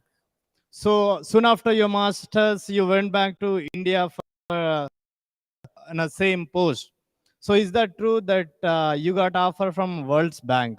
I got offer from International Finance Corporation, then we got offers from UNDP, but I declined all of them. And then What is that commitment to work in your home country instead of high-paying posts? That's a very philosophical question. So I just love my motherland and then people there. And life is only one. If you work in these international organizations, your life will be good, but not your community's life. So I'm more for community life. Thank you. What would you say, like, if you want to become a CM or you want to be the voice of your people, what would you choose? I would love to become voice of my people. Thank you, sir. Thank you so very much. Bye-bye. Only half a Yeah. minute. If I don't answer this question, I will lose my election. No, this Because question I'm contesting from Chandrasekhar's. No, this is question I got the same actually. Yes. So, Sirpur constituency youth has specially requested that to talk few words about the experience. You are visiting all the places, right? And you are going with the bike rallies and everything. Yes. And they ask to specially comment few things on specifically on the Sirpur constituency and their problems and what needs to be, what are the things youth has to do to gain the votes. And Very win the good game. point. Thank you, Chandrasekhar, for asking this question. So, ladies and gentlemen, particularly Sirpur మిత్రులందరికీ కూడా జై భీమ్, జై Bharat and జై ఫూలే. ఇప్పుడే మన మిత్రుడు చింతలమానేపల్లి మండలం బాలాజీ అంకోడ గ్రామం నుంచి మరి ఈరోజు అమెరికా గడ్డ మీద మనందరినీ చాలా గొప్పగా గర్వంగా ఫీల్ అయ్యేలా చేస్తున్న చంద్రశేఖర్ జాడే గారు ఇప్పుడు ఒక ప్రశ్న అడిగారు. మరి సిర్పూర్లో నీ అనుభవాలు ఏంటని. నిజంగా చాలా బాధేస్తుంది. మరి అమెరికా గడ్డ మీద సిర్పూర్లో అనుభవాలు చెప్పాలంటే సిర్పూర్ పూర్తిగా మరి నిరాదరణకు గురైన ప్రాంతం. ఇప్పటికి కూడా భూస్వాముల కబ్జాలో ఉండే ప్రాంతం. మరి కేవలం వలస వచ్చిన 30 మంది భూస్వామ్య కుటుంబాలు, కోనరు కోనప్ప లాంటి భూస్వామ్య కుటుంబాలు ఆ ప్రాంతంలో ఉండే కలపను, ఆ ప్రాంతంలో ఉండే వనరులను, ఆ ప్రాంతంలో ఉండే ఇసుకను మొత్తం కూడా దొంగిలించి అక్కడి ప్రాంత యువకులను అన్ని రకాల వ్యసనాలకు అలవాటు చేసి ఆ పిల్లలను అందరినీ కూడా వాళ్ళ జీవితాలు నాశనం చేసి ఆ ప్రాంత భూములను, ఆ ప్రాంతంలో ఉండే వన సంపదను, అటవీ సంపదను, ఆ ప్రాంత ప్రజల జీవితాలను పూర్తిగా కబ్జా చేసిన పరిస్థితి అనేది అక్కడ ఉన్నది. ఆ ప్రాంతంలో ఆశ అనేది లేదు. ఆ ప్రాంతంలో ఇండస్ట్రీస్ కూడా పెద్దగా లేవు, ఉపాధి లేదు. అందుకొరకే పిల్లలతోని పూర్తిగా అసాంఘిక కార్యకలాపాలకు మరొక మాఫియా నడుపుతూ ఉన్నారు అక్కడున్న ఎమ్మెల్యే గారు. సో ఇది నాకు అక్కడ కనిపించింది. కానీ సిర్పూర్లో మరి అక్కడ ఉండే ప్రజలందరూ కూడా అన్ని వర్గాలకు చెందిన ప్రజలు, ఛత్రపతి శివాజీ మహారాజ్ అనుయాయులు కానీ, బాబాసాహెబ్ అంబేద్కర్ అనుయాయులు కానీ, మహాత్మా జ్యోతిరావు పులే అనుయాయులు కానీ, ఇంకా అందరు కూడా వీళ్ళందరూ కూడా మరి సమ్మక్క సారక్క వీళ్ళందరూ కూడా ఈ అనుయాయులు వీళ్ళందరూ కూడా మరి చాలా బాగా బహుజన్ సమాజ్ పార్టీని ప్రోత్సహిస్తున్నారు. రాబోయే రోజుల్లో సిర్పూర్, నేను అదే చెప్పిన, నేను జన్మించింది మరి అలంపూర్లో కావచ్చు కానీ లాస్ట్కు మరి చివరి శ్వాస వరకు కూడా సిర్పూర్లోనే ఉంటానని చెప్పేసి నేను చెప్పడం జరిగింది. సో అందుకొరకే మరి మీరందరూ కూడా సిర్పూర్లో ప్రతి గ్రామం నుంచి కూడా మన చంద్రశేఖర్ జాడే లాంటి బిడ్డలను, సత్య అని ఇంకొక అతను కూడా ఉన్నాడు. ఆయన ఇక్కడే ఉండే ఇంతకుముందు సత్య అనే వ్యక్తి ఓల్డ్ కాలనీ కాగజ్ నగర్ మైక్రోసాఫ్ట్లో పనిచేస్తున్నారు. సో అలాంటి బిడ్డలను లక్షల్లో వేలల్లో తయారు చేయడం కోసమే నేను సిర్పూర్లోకి వస్తున్నా. అదేవిధంగా సిర్పూర్లో లా అండ్ ఆర్డర్ అసలే లేదు. మొత్తం పోలీస్ వ్యవస్థ అంతా కూడా ఇప్పుడున్న ఎమ్మెల్యే తన కబ్జాలో పెట్టుకున్నాడు. రెవెన్యూ వ్యవస్థను తన కబ్జాలో పెట్టుకున్నాడు. పేద ప్రజల భూములన్నీ గుంజుకుంటా ఉన్నాడు. అదేవిధంగా ప్రశ్నించిన ప్రతి రాజకీయ నాయకుడి మీద, ప్రశ్నించిన ప్రతి యువకుడి మీద కూడా అక్రమంగా దొంగ కేసులు పెట్టి జైలుకు పంపిస్తూ ఉన్నారు. ఈ మాఫియా కార్యకలాపాలు, ఈ దోపిడీ కార్యకలాపాలు, ఈ అణచివేత ఆపాలంటే తప్పకుండా ఆర్ఎస్పీ రావాలని అక్కడ ప్రజలు కోరుకుంటున్నారు. అందుకొరకే మీ అందరి కోసం నేను మరి సిర్పూర్కి వస్తున్నా. మీరందరూ కూడా కోరుకుంటేనే నేను సిర్పూర్కి వస్తున్నా. తప్పకుండా మీ మధ్యలో ఒకటిగా ఉంటున్నా. మీరు ఎక్కడ రమ్మంటే నేను అక్కడికి వస్తాను, ఎప్పుడైనా వస్తాను. అదేవిధంగా మరి మళ్ళీ చెప్తున్నా, జనం హో आलमपुर में दफन होगी सिरपुर में, यही चीज़ मैं बोलने वाला था. तो थैंक यू वेरी मच. जय भीम, जय भारत. Thank you.